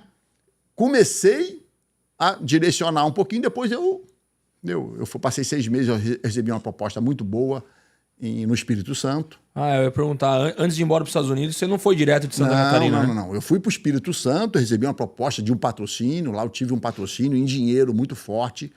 Eu achei que eu já podia sair de Florianópolis, que a coisa ia continuar. Eu fui para lá, para o Espírito Santo, mas fiquei só 6 meses, né? E um patrocínio, uma proposta muito boa, né? Eu tive um patrocinador forte em dinheiro, que eu ia, né? E um apartamento, porra, maravilhoso lá de frente para o mar também, grande, e 2 academias para dar aula, né? Uma em Vitória e outra em Vila Velha, né? Mas a Cris não se adaptou muito na cidade. Ela começou a sentir falta dos pais, tudo, e teve uma coisa muito desagradável que aconteceu lá, né? Com meu filho, né? Ele teve aquela doença que dá que você... Ele teve que tirar como é que eu esqueci o nome agora? Ele teve que tirar até tomar injeção na coluna, que ele... Caramba, me faltou agora aqui o... Não sei o nome. Me fugiu o nome agora aqui. Uma doença que mata em poucas horas. Quando não mata, deixa aleijado. É uma inflamação que dá né? Ele começou a ter febre. O médico, ele deitou, quando o médico dobrou o pescoço dele, a perna encolheu, né? Ele falou assim, olha, o médico cancelou todas as aulas, pegou ele, o médico foi muito bom, pegou ele, eu acho que ele teve, eu não sei se ele teve isso, é uma inflamação, é uma inflamação que dá na cabeça que tem que medicar na hora. Ele pegou, cancelou todas as coisas, ele pegou, botou no carro dele e levou o Roga para a clínica, para o hospital, para ele poder medicar ele. né? Então, ele foi e já tirou o líquido. É da medula, né? É, medula, exatamente. É a inflamação na medula, ele tirou. Pô, me esqueci o nome dessa doença, rapaz. Pode falar, cara. Pode falar. Meningite. Meningite, exatamente, é isso aí. Aí, ó. Aí, tá vendo? Meningite, foi meningite. Os universitários aqui, exatamente. Tá vendo? Exatamente. Ele pegou meningite lá. Entendeu? E isso, o médico foi muito rápido. Porque a meningite, quando não mata, aleja. Entendeu? Ali, quando eu soube que era meningite, que a gente tava indo, rapaz, eu me senti menor do que um grão de areia. Sabe? Eu falei, caramba, será que eu vou perder meu filho? Né? Porque, pô, meu único filho ali e tal, né? Eu sempre tive, eu tenho um amor por todo mundo, né? Porra, amigos queridos, pra mim, a gente tem um sentimento, né, que eu acho que, a gente tem que cultivar o amor pela vida, né, pelos amigos e aí procurar ajudar. Eu sempre tive isso muito enraizado na minha formação, né, que eu aprendi e sempre vi meu pai ter tudo. Então, quer dizer, e a gente tem pessoas que são mais sensíveis nesse sentido. Então, eu tive isso. E eu fui e, né, liguei para o Rio de Janeiro, falei com a minha mãe. Eu falei, pô, tá com meningite no hospital aqui e tal. Aí já entrou com um remédio, cavalar em cima dele. Rapaz, ele recuperou, não deu nada. Não deu nada. Depois disso, eu achei que ele pegou isso, porque lá em Vitória tem um negócio lá, tem muito pó de ferro, né? Que vem, né?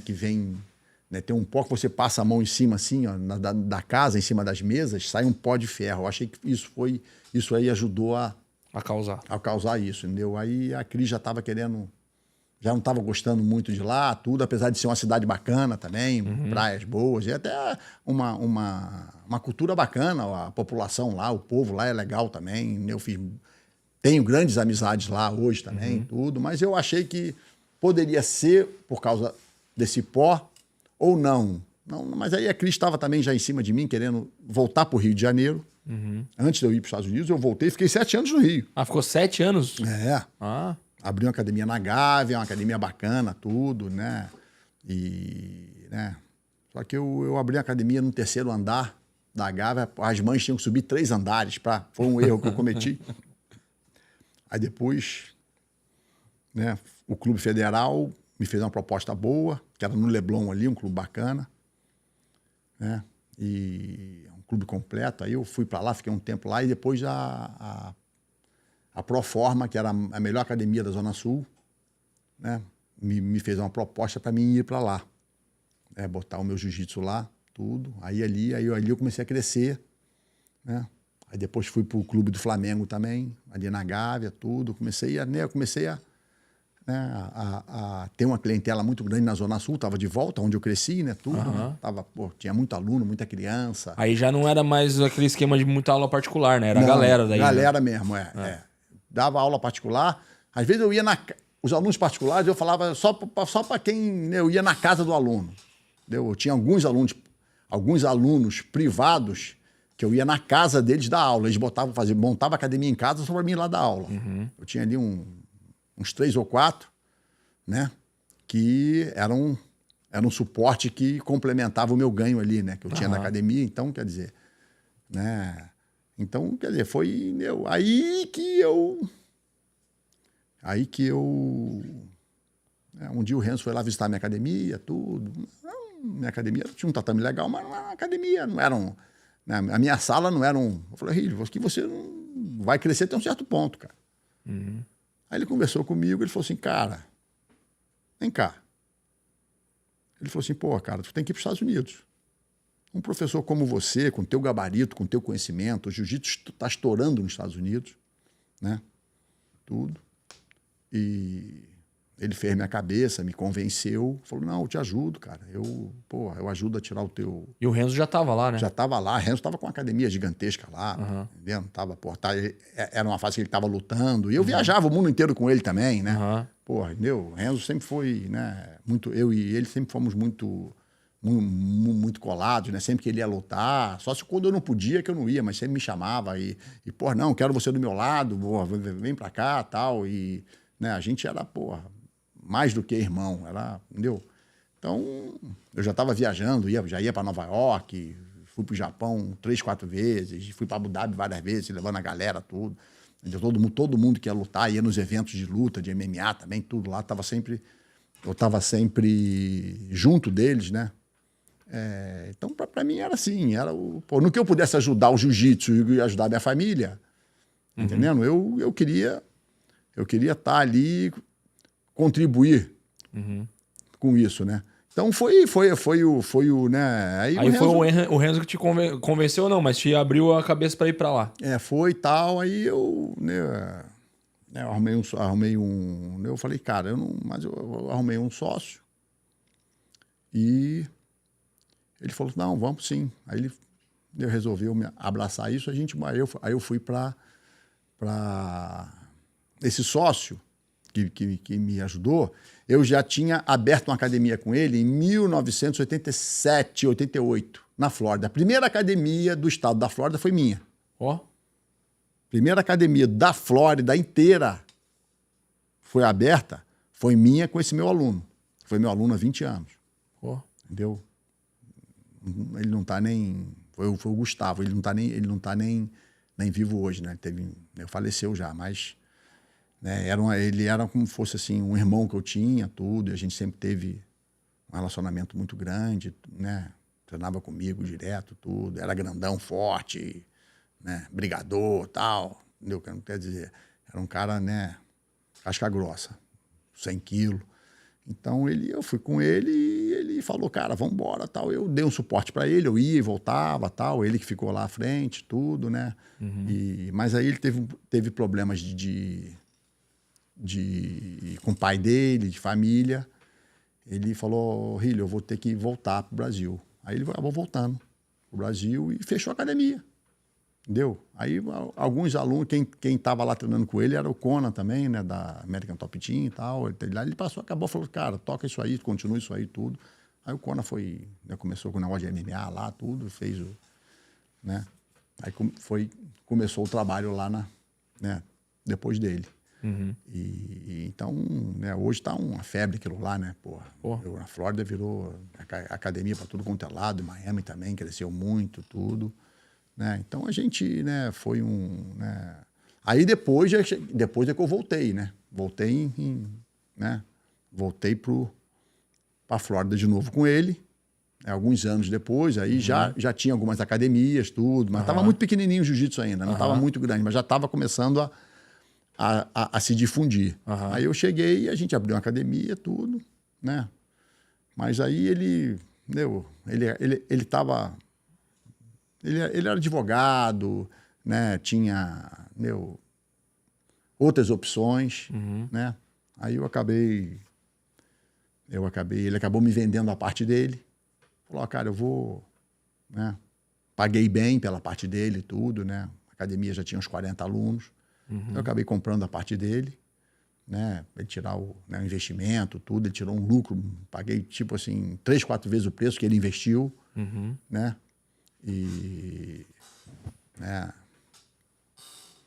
Então foi E aí essa aí é a que tá até hoje.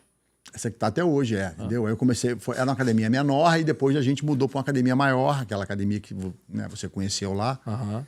E estamos lá, né? Hoje já são quantos? 18 anos? 18 anos que eu tô lá, exatamente. Então, né? Gosto muito de lá também, é uma cidade bacana.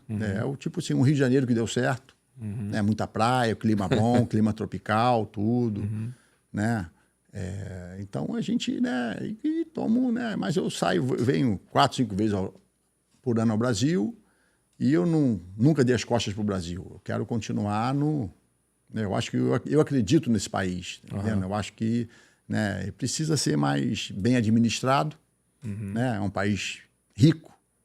Né, de potencial de riquezas naturais, né?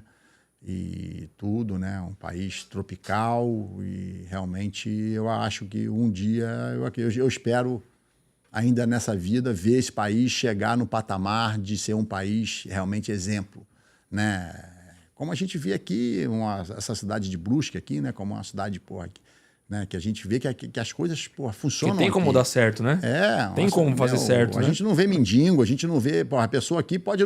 Quem não é rico, mas leva uma vida digna. Leva uma vida, né, de qualidade, né? Então, quer dizer, né? É claro que um bom profissional vai ganhar mais do que o outro um pouco. Tem pessoas que sabem operar melhor a sua empresa e o crescimento, né? Tudo, mas isso aí é uma coisa que a gente tem que, né? A gente tem que olhar a cidade e ver que a cidade vale a pena, né? Então, né? E Santa Catarina é um estado maravilhoso, né? Lindo de morrer, né?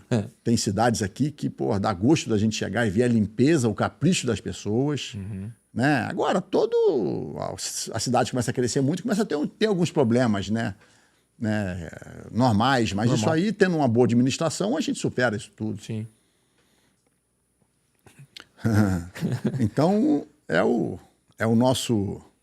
a nossa missão. Legado. Procurar viver bem e, né, ajudar no que for possível, a terra que a gente pisa, né?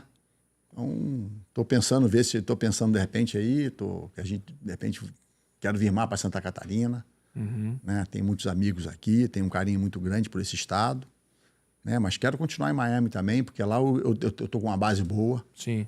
Né? Lá é muito legal, a estrutura lá é top demais. Isso.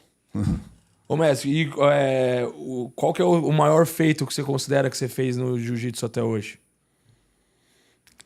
Isso é um negócio assim, né? Você quer saber tecnicamente ou assim, né?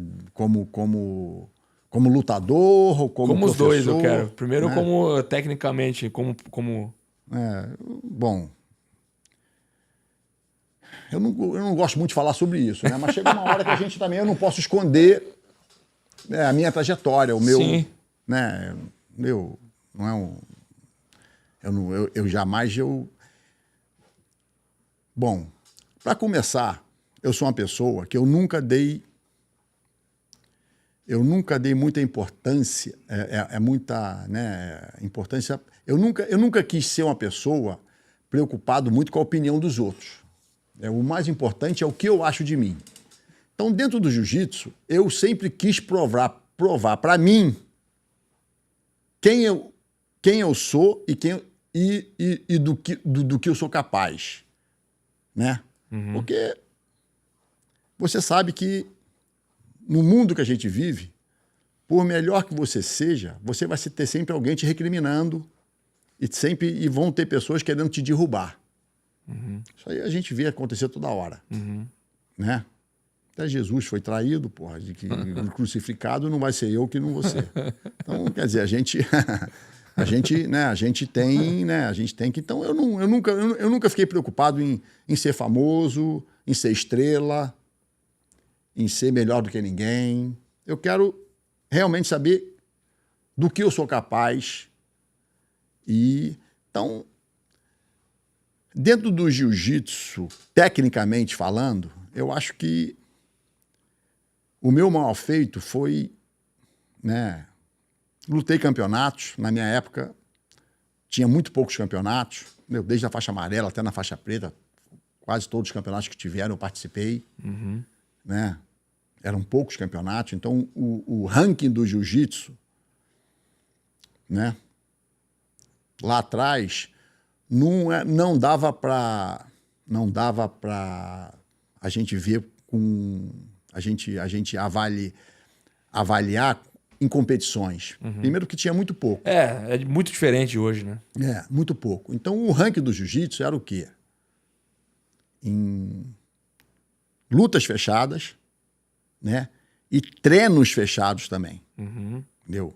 Então, o que acontecia dentro da academia as pessoas comentavam fora. Aham. Então era muito comum, né? A gente tinha que manter a nossa supremacia dentro da nossa academia e com as pessoas que estavam sempre vindo de fora, treinando, era uma coisa mais fechada, né?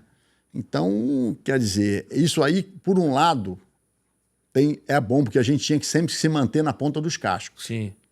né? Então, era uma coisa assim que você, o cara, fulano, chamava para dar um treino, você não podia negar. Um conferezinho. Era confere, entendeu? Ou você fazia posição, ou você era treino-luta. Treino-luta. Treino-luta é uma boa definição. Exatamente. Treino-luta. Tá entendendo? Claro, dentro de uma lealdade ali, tudo, né? Mas era treino-luta. Aquilo ali era, meu irmão, quem é o melhor? Quem é o mais técnico? Quem tá com o melhor jiu-jitsu? Então era uma coisa assim que acontecia. Vou lá dar um treino. Pô, como é que foi o treino?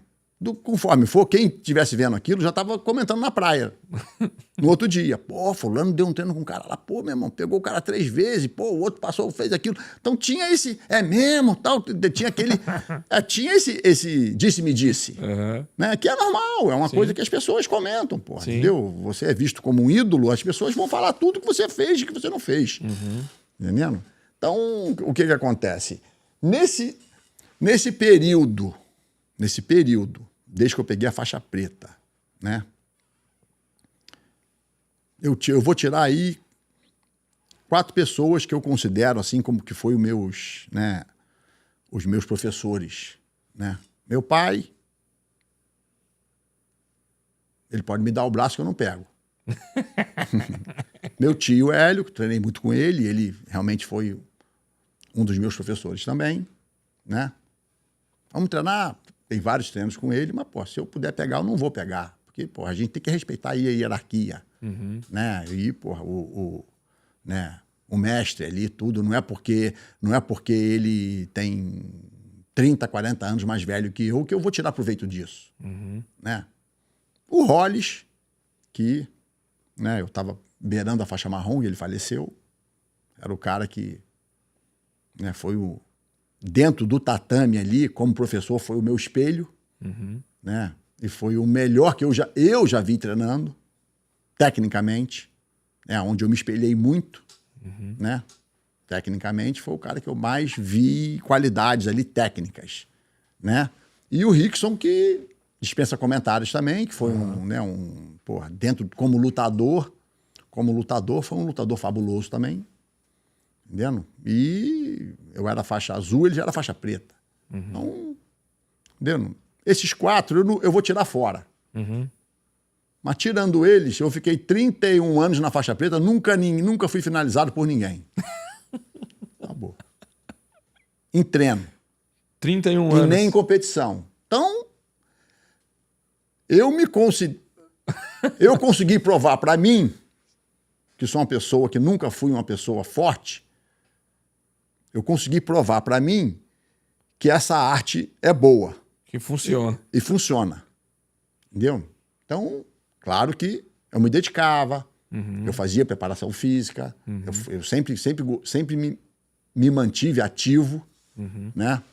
Eu lembro que eu tive, quando eu vim para Florianópolis, eu fiz um teste numa das melhores academias de preparação física. 10 anos depois, o cara falou: professor, o teu teste de condicionamento físico ficou mais de 10 anos e ninguém conseguiu bater. Porque eu corria, eu ia pra praia, eu corria na areia fofa, eu malhava, eu subia a corda, eu fazia, entendendo? Eu sempre tive eu sempre soube que era importante, e eu aprendi com o Hollis isso. Né? A técnica, você pode ser técnico, mas você tem que ter uma valência, né? Exatamente. A tua máquina corporal tem que estar em dia também. Você tem que ter... eu não cansava. Até meus 35 anos de idade, eu nunca pedi para parar um treino. Falei, chega, cansei. Eu chegava na academia, meu irmão, era 1, 2, 3, entendeu? Mas treinando com um assim, com o outro, entendeu? Eu nunca falei, chega. Pô, a gente treinou ano passado 15 minutos, eu tava pedindo pra parar e você não pediu? Entendeu? 15 minutos pra mim já foi bastante, cara. Mas hoje em dia o meu jogo, eu me poupo, eu sei que a gasolina não é mais a mesma, o combustível tá menor, então se começar a acelerar demais, falta. Entendeu? Eu sei disso, ainda mais com um cara grande desse aí. Pô. A gente tem que jogar na malandragem, na experiência. Eu sei, eu vi. Não pode bater de frente demais, senão a gente cansa, eles vêm e ó, pumba. Então, hoje o meu jogo é diferente. Eu sempre fui uma pessoa que joguei pra frente. Mas hoje eu jogo mais espero, seguro a luta, tal. A gente tem que poupar energia, né? E não deixar o cara chegar em umas posições muito, né? Entendeu? Mas né, hoje em dia eu não estou preocupado. Eu sei que eu não sou mais... hoje eu sou 30% do que eu era, no mínimo. Ou 20%, talvez. Entendeu? Eu não sou mais aquele cara em termos físicos. Como professor, eu acho que eu sou melhor. Porque eu tenho... Que aí é cada vez mais experiência, né? Eu tenho experiência e eu tô sempre... Hoje eu treino menos e estudo mais. Quando eu era mais novo, eu treinava mais, mas eu confiava muito no gás também. Então, se a técnica não tivesse 100% ajustadinha, porra, em vez de dar uma volta, eu dou 3, 4 e acabo conseguindo. Entendeu? Às vezes o cara que eu não conseguisse pegar rápido, eu sabia que ele ia cansar na minha frente, eu ia pegar ele. Mas eu tô falando tecnicamente, como eficiência de luta. Né, como eficiência assim no tatame, né, eu me considero assim, uma pessoa que realizada dentro do nível que eu acho que eu consegui chegar num nível maior do que eu esperava em termos técnicos, né? Até por isso que sempre a minha família, né, Roger, né, Gregor, Igor, Rolizinho, Kira, fui corner do Ryan, do Ralph no Japão. Aí foi vários alunos e várias grandes feras que eu pude, né, formar também, né, dentro do jiu-jitsu. Né? Então, quer dizer, eu acho que eu como técnico, eu consegui... época que eu competia, não tinha campeonato mundial. Então, como é que eu vou dizer que sou campeão mundial? Sim. Não era. Era o maior campeonato da época, mas não... Tanto da azul, roxa, marrom e preta, eram os maiores campeonatos da época, mas não dava o título de campeão mundial. Sim. Né? Mas como técnico, eu acho difícil um professor ter mais título que eu internacional. É muito, né? Só do Roger, eu como professor, sou 10 vezes campeão do mundo. Como técnico. Vou falar só um. Pronto, acabou. Aí tem os outros da família. Vários outros. Vários outros. Vários outros da família que se destacaram. Isso aí eu tô falando de mais... Treinei o Royce pro UFC. Pois é. Porra, entendeu? O início, né? Ajudei no treinamento do Royce ali. O Rory pagou passagem, o Tio Hélio me chamou para mim dar um suporte técnico para ele, porque eles conheciam a minha técnica, tudo, né? E eu, né? O Tio Hélio ficava olhando e eu ficava palpitando. Na dúvida, eu falava, não, isso aqui. O Tio Hélio falava, não. O Tio Hélio várias vezes falou, não, a opção do Rio é a melhor. É isso aí, vamos nessa, vamos lá. O Tio Hélio volta e meia, entendeu? Então, quer dizer, eu consegui ser respeitado como professor. E eu não vivo do lutador que eu fui. Né? Exatamente. Eu nunca estive preocupado. Podia ter depois de... Até hoje, eu quiser fazer luta, hoje eu luto ainda. Pô. Se eu parar minha vida toda para lutar, eu ainda vou fazer umas lutinhas aí, ainda faço até luta de MMA, tudo, mas eu já estou em outra dimensão, eu tenho outras coisas, eu não tô mas vou lutar para quê? Eu prefiro ajudar quem vai lutar.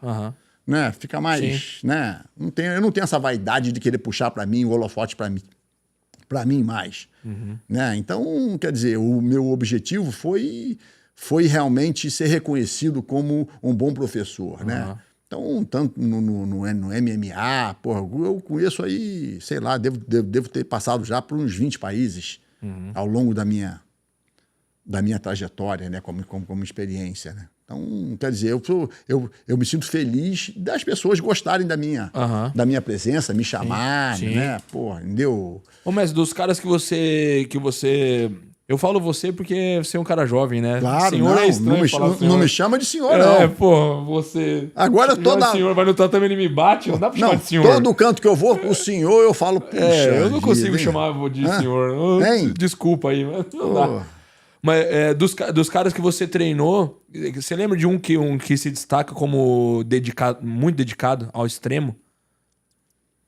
Cara, Pô, esse cara aqui... Não, tiveram vários, né? A dedicação é uma coisa assim, eu acho que às vezes a dedicação, ela e muitas vezes, ela vence o talento, né? Foram muitos, né, cara? Eu não quero... não tem um destaquezão assim, muito acima. Não, tiveram vários, mas eu não... Sabe o que acontece? Eu não quero falar um nome aqui, porque eu não quero criar ciúme. Tá bom. Pô, não vou te botar nessa fogueira, não. É tanta gente, tá entendendo? É tanta gente que... Daqui a pouco o telefone começa a tocar aí. Pô, falou do fulano, do Beltrano, do ciclano, mas esqueceu de mim. Então, quer dizer, entendeu? Cada um teve o seu valor. Uns foram de melhores no MMA, né? Outros foram melhores no jiu-jitsu, né? Mas foram bastante gente e continua tendo... Até hoje, né? Até hoje. Tá entendendo? Você, por exemplo, é um cara que eu tenho admiração e você é um cara resiliente. Você é um cara que, pô, entendeu? Você tem uma... Vê o que você está construindo aqui em Brusque, né? Você é uma pessoa super equipe, né? Pô, a gente tem uma... Então, pô, você é um cara que tem o meu respeito também. Entendendo? Nesse sentido. Porque não é só assim, não é só o cara ter título mundial. Pô, o outro ali, pô, não teve tempo, às vezes, para treinar. Né? Pô, você, às vezes, pô, começou a treinar mais forte mais tarde também um pouco. Sim. E você, pô, você deu prioridade na tua vida que, pô, você não focou em ser um campeão mundial no adulto. Entendendo? Então, quer dizer, você tem milhões de coisas que às vezes até é mais difícil. Né? Pô, o cara ali, o cara foi bem sucedido. Em quê? Depende. Depende. Né? Cada um tem as tuas prioridades, né? Então, pô, é uma pessoa que tá dando um bom exemplo, né? Para teus alunos, para tua academia, né? Continuando esse trabalho, pô, a gente vê a tua academia, a limpeza que é a tua academia, pô, a energia que é. Ontem eu tive o privilégio de interagir com a galera lá, as crianças também. Você vê o olho das crianças brilhando. Você vê, né, que... Pô, então, pô, isso aí nada mais é do que... Eu tô vendo ali o trabalho do meu pai sendo seguido. Tá entendendo? Pô, é uma continuidade que, pô, eu venho e fico feliz de ver isso acontecer e sendo feito com maestria. Né? Pô, as mães ali super satisfeitas. Né? Pessoas tinha criança de 3 anos e tem de 3 a 70 anos, porra, interagindo dentro do tatame, o pai super contente, o filho melhorou na escola, o filho está mais autoconfiante, o filho está mais seguro, né? Melhor autoestima, tudo. Isso aí é que é a verdadeira vitória. Né? Mas voltando ao assunto do maior feito. Do maior feito, eu acho que o maior feito incomparável que eu tenho foi as pessoas que eu pude melhorar, né, nessa vida. Então, mas isso aí, para mim, não tem linha de chegada. Enquanto eu estiver vivo, eu quero continuar com isso. As pessoas que eu melhorei, as pessoas que eu... Não é só as pessoas, não. Os seres vivos. Né, os seres vivos, os animais.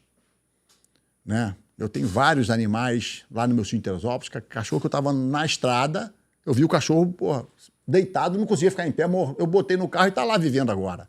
Então, toda vez que eu olho esse bichinho, né, outro dia eu até postei no Instagram uma cachorrinha, tá lá, o olho para mim não tem, eu salvei uma vida. Quando você salva uma vida, não tem preço, pô, tá entendendo? Você salva uma vida de um ser que merece viver, que não cometeu Quem quer seguir o caminho errado, que quer matar os outros, isso aí tem que ser eliminado, infelizmente, me desculpe, cara. Ele não pode, ninguém tem o direito de tirar a vida de uma pessoa honesta, né? Então, né, a gente então eu acho que nada se compara a isso, né? Aos alunos que eu tive, às pessoas que eu ajudo a vencer na vida. tô falando nem de jiu-jitsu, não. Tô falando... Tem advogado, aluno que falou assim, hoje eu sou muito melhor advogado depois que eu entrei pro jiu-jitsu. Me deu a autoconfiança que o jiu-jitsu me deu. Eu me expresso melhor. Eu falo melhor num julgamento. Entendendo? Eu senti que eu melhorei como advogado. Entendeu? Isso em todas as profissões, porque eu não ensino golpes somente, eu ensino jiu-jitsu para a vida. Eu não quero que ele seja só um campeão dentro do tatame. Isso aí, se ele tiver talento, ele gostar disso, ele tiver tempo e dedicação para isso, ele vai ter resultados satisfatórios. Entendeu? Mas é ajudar as pessoas a terem sucesso e levarem uma vida melhor em todos os segmentos da vida. Isso aí, para mim, sem dúvida, é o que eu mais me orgulho. Muito mais do que qualquer coisa assim, que eu fiz para mim. Entendeu? Isso aí eu acho que não tem comparação. Isso aí é outra dimensão. É um negócio que me traz uma felicidade muito grande. Isso aí é a coisa que eu mais me orgulho, né? E procuro prestar muita atenção para continuar assim, né? E foi o que foi a maior lição que eu recebi do meu pai. Foi essa. E eu vi ele fazer muita coisa, eu vi o que ele fez, entendendo? As pessoas, eu vi ele tratar de pessoas que não tinham dinheiro e ele salvar a vida sem a pessoa gastar um centavo, entendeu? Ele às vezes cobrava. Quem tem, paga. Quem não tem, a gente tem que fazer a nossa né? Às vezes chegava uma pessoa lá que estava condenada à morte, mas estava desempregado, não tinha um centavo, foi lá fazer uma consulta e no final ele fala, seu Grace, olha, eu não tenho dinheiro. Então, eu falava, não, pode deixar que você não vai morrer, não, eu vou tratar de você. Então ele falava assim, quem tem, paga por quem não tem. Entendendo? Então ele cobrava de quem podia, porque ele tinha que, né? Se sustentar também. Ele estava se sustentando também, estava vivendo um pouco disso também. Né? Ele tinha um conhecimento, tudo. É natural, apesar dele nunca ser uma pessoa que botou o dinheiro acima de nada, né?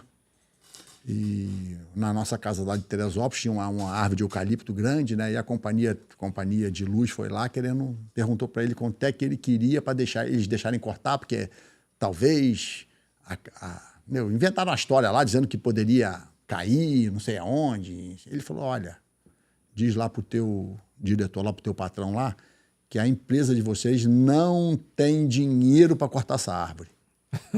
Então, ele era assim, ele era um cara que não tem jeito, cara. Ele, meu irmão, ele não se vendia, ele não se...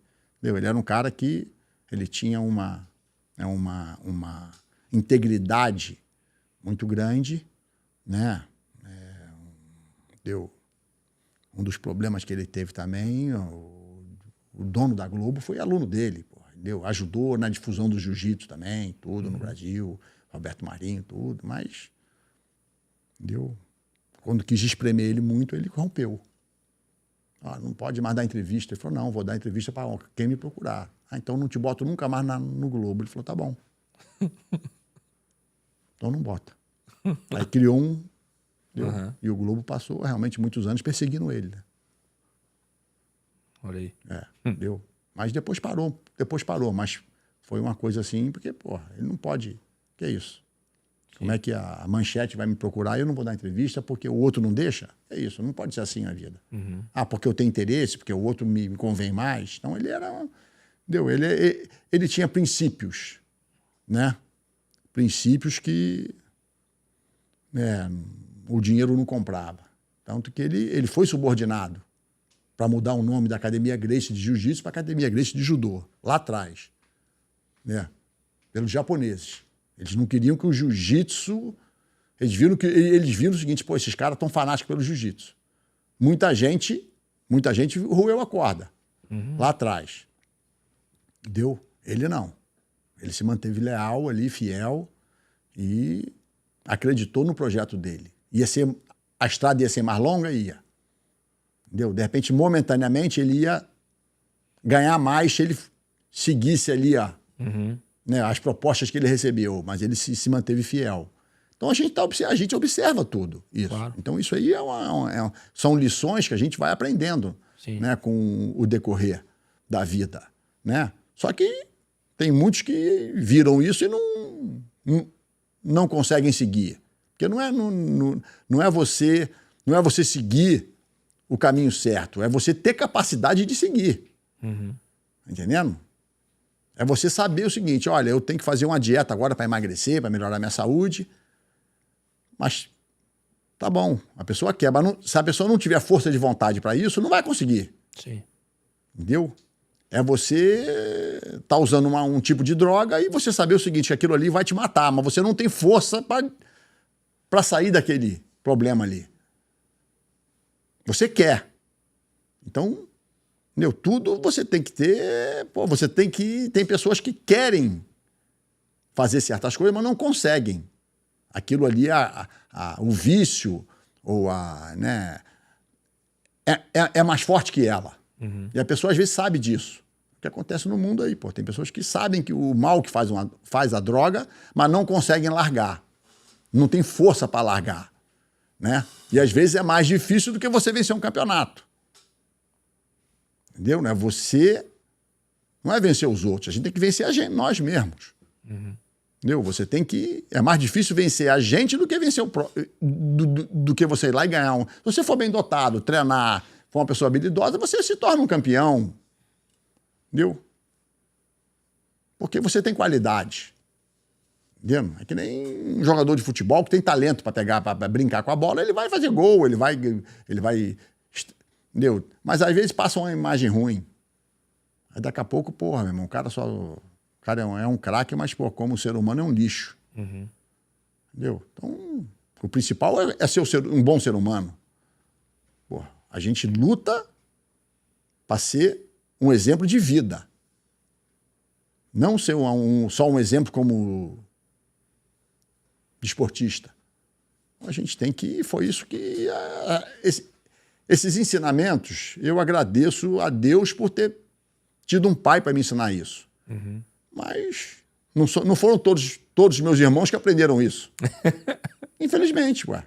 Porque, pô, a família Gracie é muito maravilhosa. A família é maravilhosa. A maioria é bom. Mas é o retrato da humanidade. Tem de tudo, né? Tem de tudo, pô. É normal. Uma família com 200, 300 pessoas, pô, como é que vai querer que todo mundo seja bonito? Tem jeito. Né?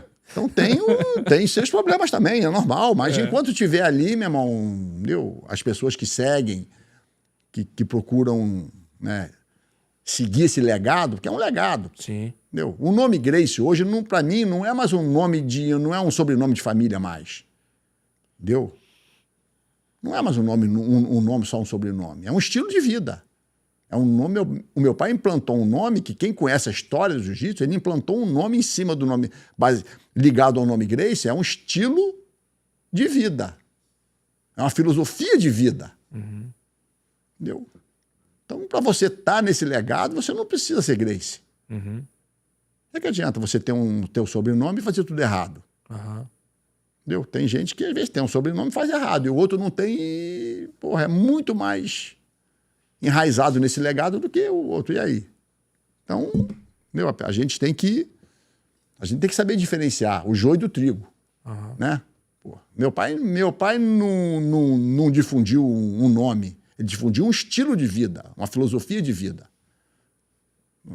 Ele não quer saber. Né? Entendeu? Jorge Gracie. Foi o Gracie que mais lutou. Ninguém sabe disso. Jorge Gracie, é. Pô, foi o primeiro campeão de jiu-jitsu no Brasil. Fez lutas maravilhosas. Entendeu? Como lutador foi uma maravilha. E, pô, merece todos né, as glórias como lutador, tudo. Mas quando ficou famoso, meu pai fez ele ficar famoso, isso, antes do tio Hélio vestir o kimono, o Jorge Gracie já era ídolo nacional. Entendeu? Mas o Hélio Gracie acreditou no meu pai e foi muito mais longe. Por quê? porque ele abraçou essa filosofia de vida. Que o meu pai queria... O meu pai tinha a visão lá na frente para o jiu-jitsu chegar onde a gente chegou. O tio Hélio trabalhou com meu pai 30 anos. Só fazia o que o meu pai falava. E dizia. Meu pai mandasse ele pular de um prédio de cabeça, ele ia. Pô, entendeu? Então, o meu pai precisou do tio Hélio também. Sim. Foi um grande lutador, destemido. Ajudou no aperfeiçoamento do jiu-jitsu também. Né? Isso aí foi um processo que veio de gerações, como o Hollis também foi um dos que mais contribuíram para a evolução do jiu-jitsu no mundo, um jiu-jitsu mais ofensivo, um jiu-jitsu mais... Né? Ele via o que tinha de bom em outras lutas também e acabou adaptando para o jiu-jitsu também, tudo. Ele criou um jiu-jitsu mais moderno, um jiu-jitsu mais para frente, mais ofensivo, deu, né? Então, mas voltando ao tio Jorge, ele começou a pensar muito nele. Falou, pô, fiquei famoso, fiquei tudo, tal, meu, com todos os méritos dele, foi um lutador formidável, né? Fazia lutas, porra, maravilhosas. Aí ele começou a querer andar pelas próprias pernas e pensar olhar só para o umbigo dele, tirar proveito disso. Entendeu? Aí começou a querer não obedecer mais o meu pai. A gente, com essa história, a gente sabe né, a gente vai vendo que o que aconteceu lá atrás, a gente começa a ter que prestar atenção para a gente não cometer erros também. Sim. Então ele passou a querer ele administrar a carreira dele, aí recebia propostas de luta. Não, Jorge, a gente paga a tua bolsa, mas você só pode ganhar no terceiro round. Você tem que levar a luta. Pô, isso aí já abre margem para amanhã querer fazer marmelada. Estão pagando para ele ganhar no terceiro. Meu pai falou assim, e o dia que te pagarem para perder e triplicarem a bolsa, você vai aceitar? Meu pai começou a ver o seguinte, pô, isso aí a gente nunca fez marmelada, pô, a gente luta sério, pô, vamos confundir, né? O nosso, porra, a nossa trajetória aqui. Entendeu? E ele não quis, ele começou a querer fazer algumas coisas lá que meu pai não concordou. Tudo bem, então você vai seguir carreira solo. Meu pai deu a declaração, falou, meu irmão, Jorge Gracie, não representa mais a Academia Gracie. Acabou. Pronto. Desvinculou o irmão, cortou o irmão. Então ele sabe, aí ele começou a querer fazer a vida levar e começou a dar uns tropeços. Não teve o resultado que queria sem o meu pai.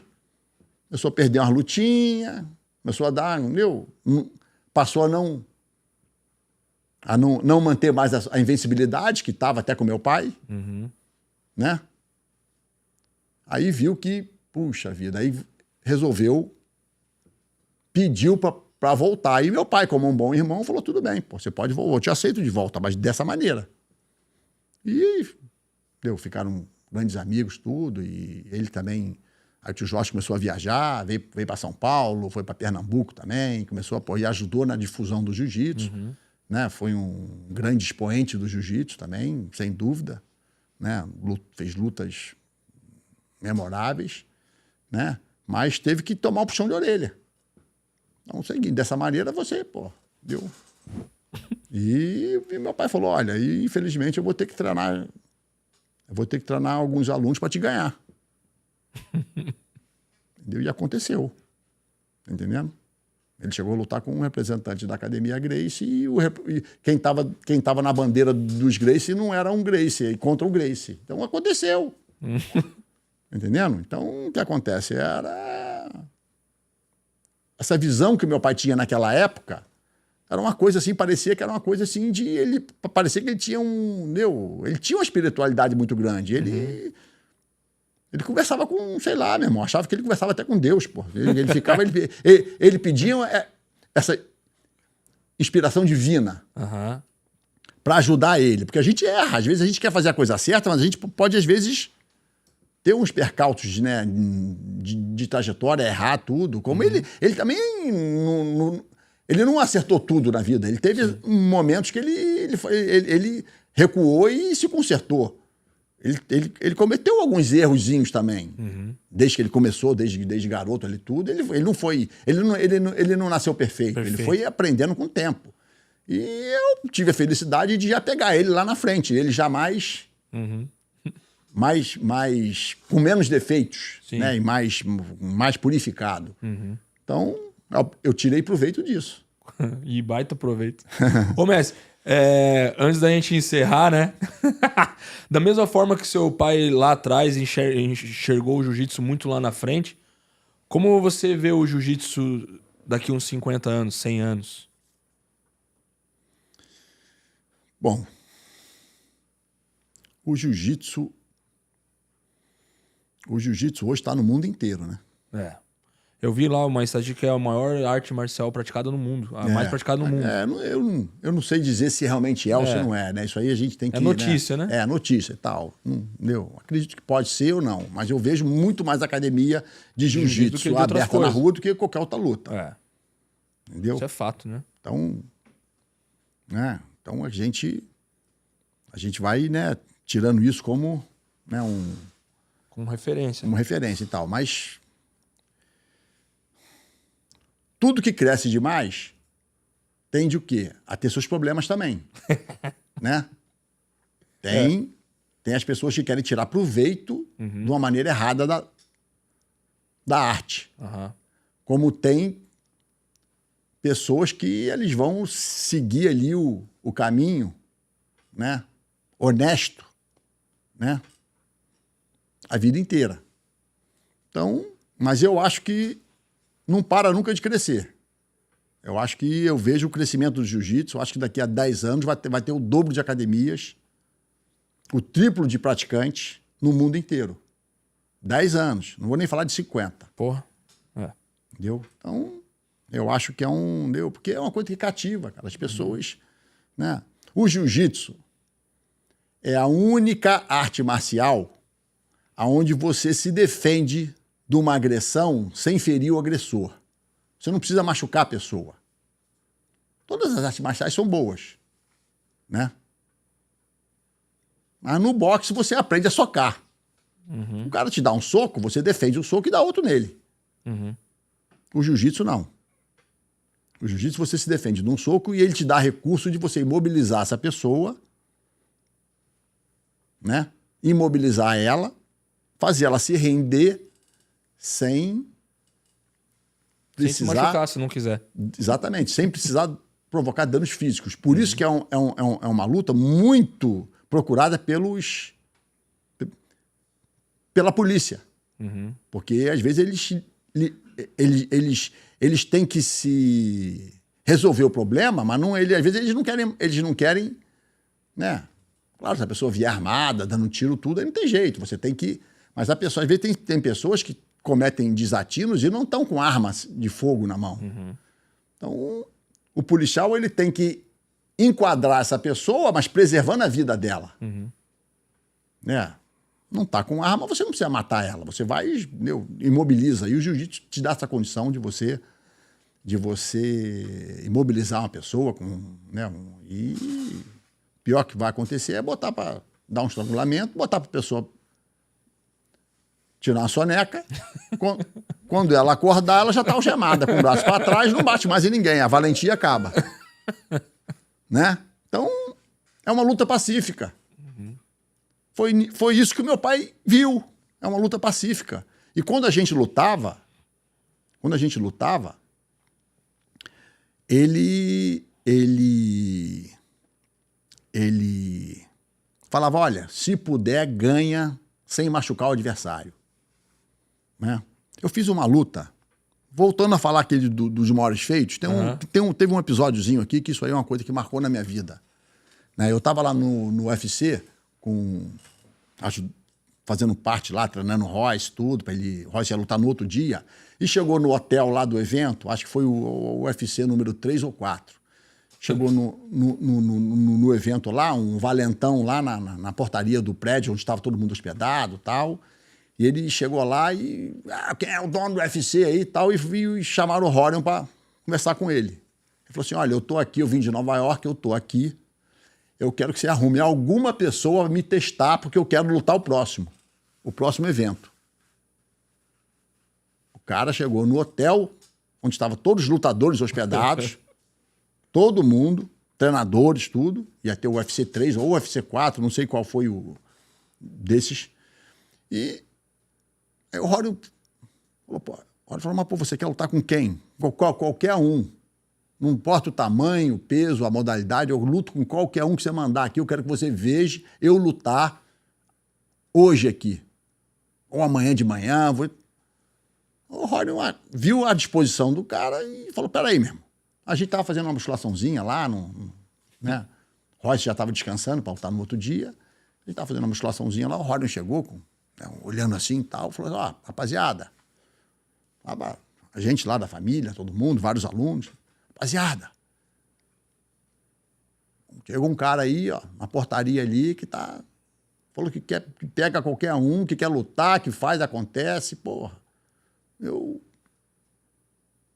falei para ele que eu ia consultar aqui, ver se tem algum de vocês aí tá disposto a fazer uma luta de última hora. Aí eu já olhei aquilo, ele estava falando, de vez em quando olhava para mim, olhava para os outros e tal, e eu fiquei esperando. Falei, porra, se for outro, eu deixo. Eu não pulei na frente, eu falei, fiquei quieto. Eu tô vendo que ninguém queria. Eu tô vendo o nego falando, e ele tá olhando para mim, para outro, e ninguém falou nada. Falei, pô, meu irmão, vai ser uma vergonha, né, rapaz? Chegar um cara desse aqui, cheio de lutador nesse negócio aqui, ninguém quer. Por quê? O que acontece?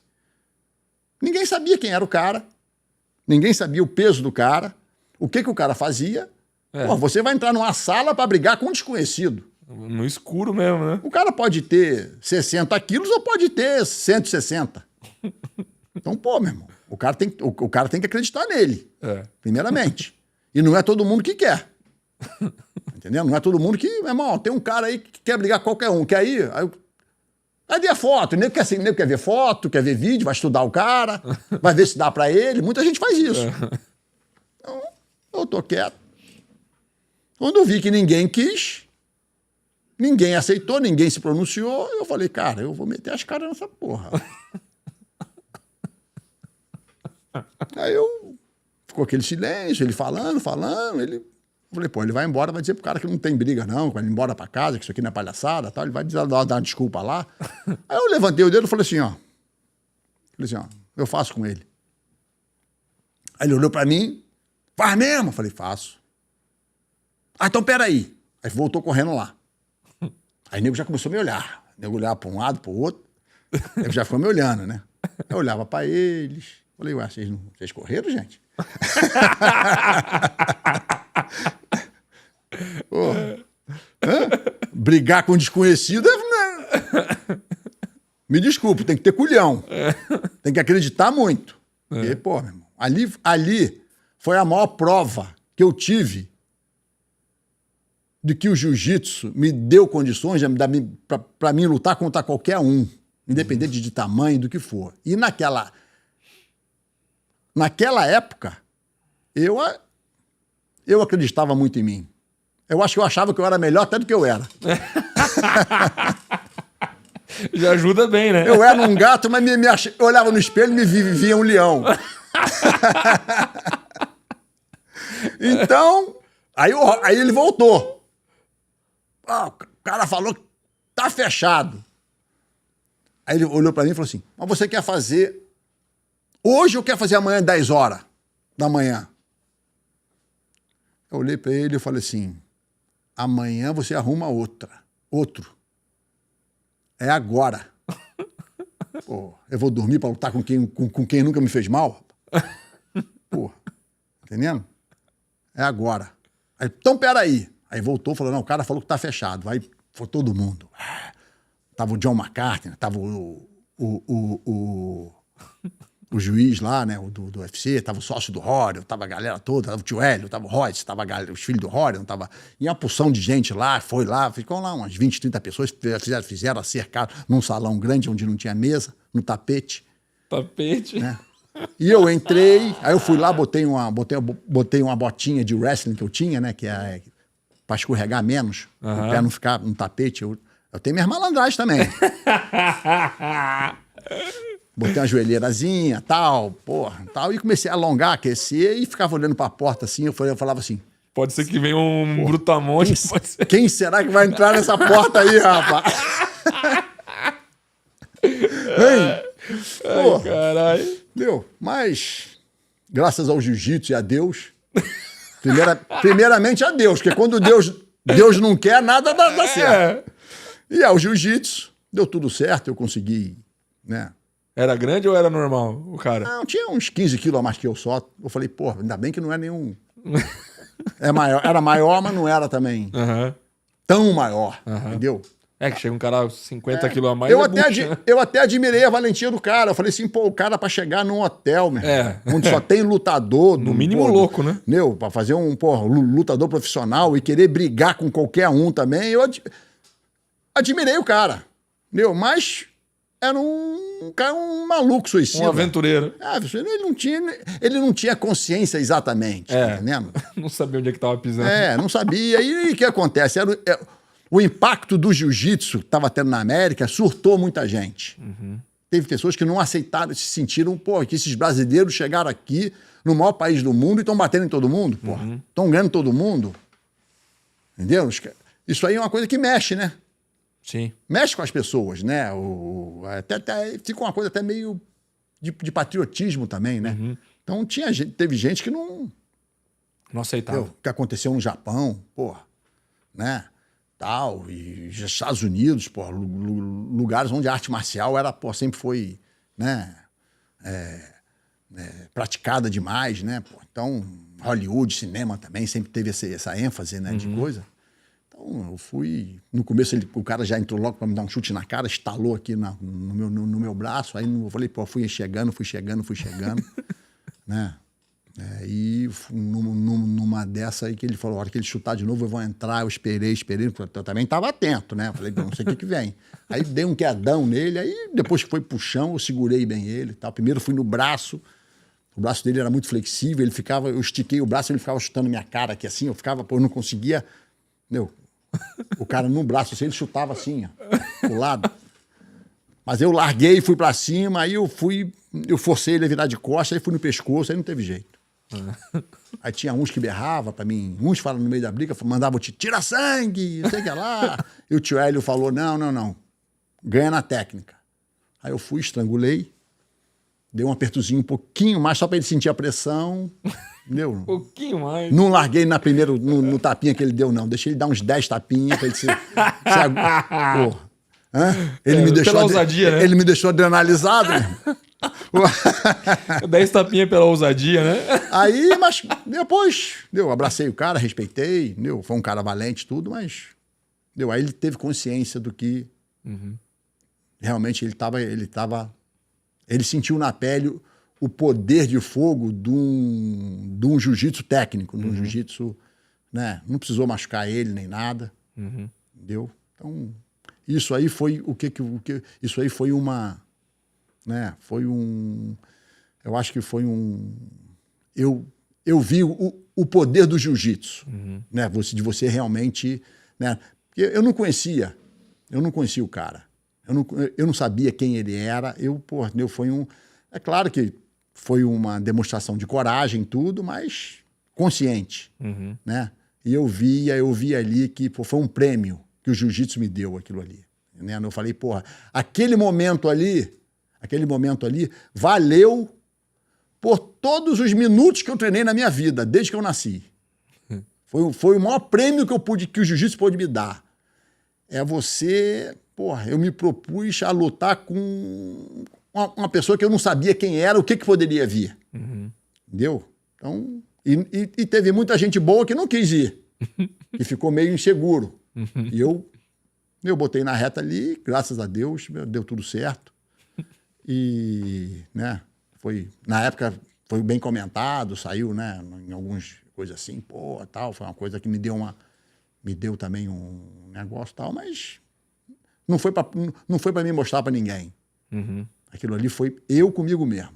Eu quis, pô, foi uma coisa que me deixou confortável e, porra, eu acredito, eu pude acreditar realmente no jiu-jitsu e numa situação diferente, né? Porque uma coisa é você marcar uma luta com uma pessoa que você já sabe quem é, já viu a luta do cara e tal. Você, né, um evento, tudo. Outra coisa é você... Ó, fulano, tem um cara aí que chegou aí que quer brigar. Eu falei, mas todo mundo pergunta quem é? Quanto ele pesa? O que ele pratica? Cadê a foto? Eu quero ver quem vai brigar, pô. Vai brigar com... Pô, vai entrar numa sala, vai brigar com um desconhecido, pô. Aí fica uma coisa meio estranha, né? Fica um negócio meio... Né? Porra, o cara é uma coisa meio de doido, né? Então... Meio? Mas foi bom. Valeu a pena. Eu acho que se a gente começar a contar a história aqui, a gente não vai parar nunca mais, né? Tem muita coisa. É muita coisa, né? A gente até esquece, muita coisa. Né? É muita coisa. A trajetória continua. Continua. Não tem linha de chegada. É isso aí. Ô, mestre, então, assim, eu queria te agradecer de coração por você ter vindo, disponibilizado o teu tempo aí, falar um pouquinho para nós. Eu me sinto privilegiado de poder estar aqui sentado, escutando isso aí tudo. É um privilégio mesmo, dou o maior valor para isso. Eu quero dizer que eu sou um fã seu, assim como muita gente é. Eu sou só mais um, né? Sou só mais um. Você é um exemplo para todos nós. O exemplo que seu pai te deu, você transmite isso para nós. Eu sempre falo isso para os nossos alunos e para todo mundo que eu conheço aí do jiu-jitsu. Você realmente consegue transmitir isso para nós, o jiu-jitsu como filosofia de vida. E você leva a sua vida assim e é o exemplo que arrasta, né? E a gente tenta se espelhar em você. E é isso. Pô, me sinto privilegiado. Muito obrigado. Agora eu tenho que dar réplica. Bom, eu agradeço as suas palavras. Fico muito envaidecido e honrado, né, vindo de você isso. Mas eu quero dizer que da mesma maneira que você é meu fã, eu também sou seu fã, né? E eu te considero como um amigo, acima de tudo, né? Então, é uma ligação, assim, espiritual, né? A minha associação, a nossa associação, que a gente está desenvolvendo juntos, né? É uma coisa, assim, mais espiritual. É uma coisa que tem que ter não é um negócio, assim, financeiro, não é um negócio, né, pra gente... É uma coisa espiritual para procurar fazer o bem. Então, você é uma pessoa que eu também tenho... Posso dizer que sou seu fã também, como sou fã de vários alunos, né? E eu me sinto muito honrado de ter pessoas como você junto de mim também, entendeu? Então, eu agradeço aí a teu companheirismo e como de vários outros também, da gente estar podendo desenvolver. Eu acho que o valor de uma associação é a gente trabalhar unido, né? E para melhorar não só os nossos companheiros de equipe, como também dar um exemplo para melhorar outras equipes também, que na verdade fazem parte do jiu-jitsu num todo. O jiu-jitsu é uma grande família, né? Eu sou amigo de várias pessoas, eu nunca pude nem dar uma aula para eles, né, nada, mas eu considero como amigo e vejo que eles, né, muita gente faz um trabalho legal também, tudo, né? E a associação é uma união que eu acredito que unidos nós somos mais fortes, entendeu? Então a gente pode fazer coisas, a gente vai mais longe. Então esse é o objetivo dessa nossa, né, interação como equipe, e eu acho que um ajudando o outro, né, a gente vai beneficiar o maior número de pessoas, né, em todos os cantos do mundo.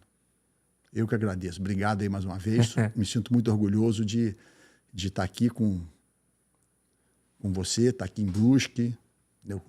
Junto dos seus alunos, da sua equipe, né? E o que precisar pode contar comigo. Aí, ó.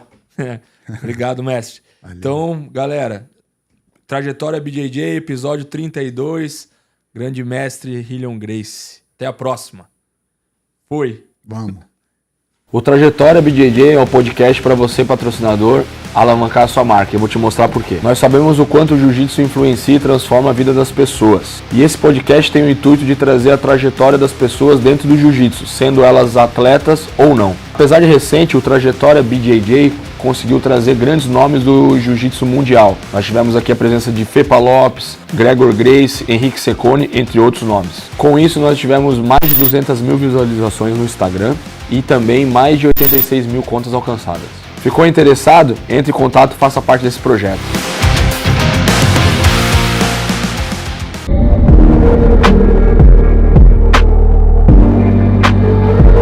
Os kimonos Fundamentos, além de ter as logos bordadas, tem muita qualidade, conforto e durabilidade. Sem falar que eles seguem à risca todas as exigências da IBJJF.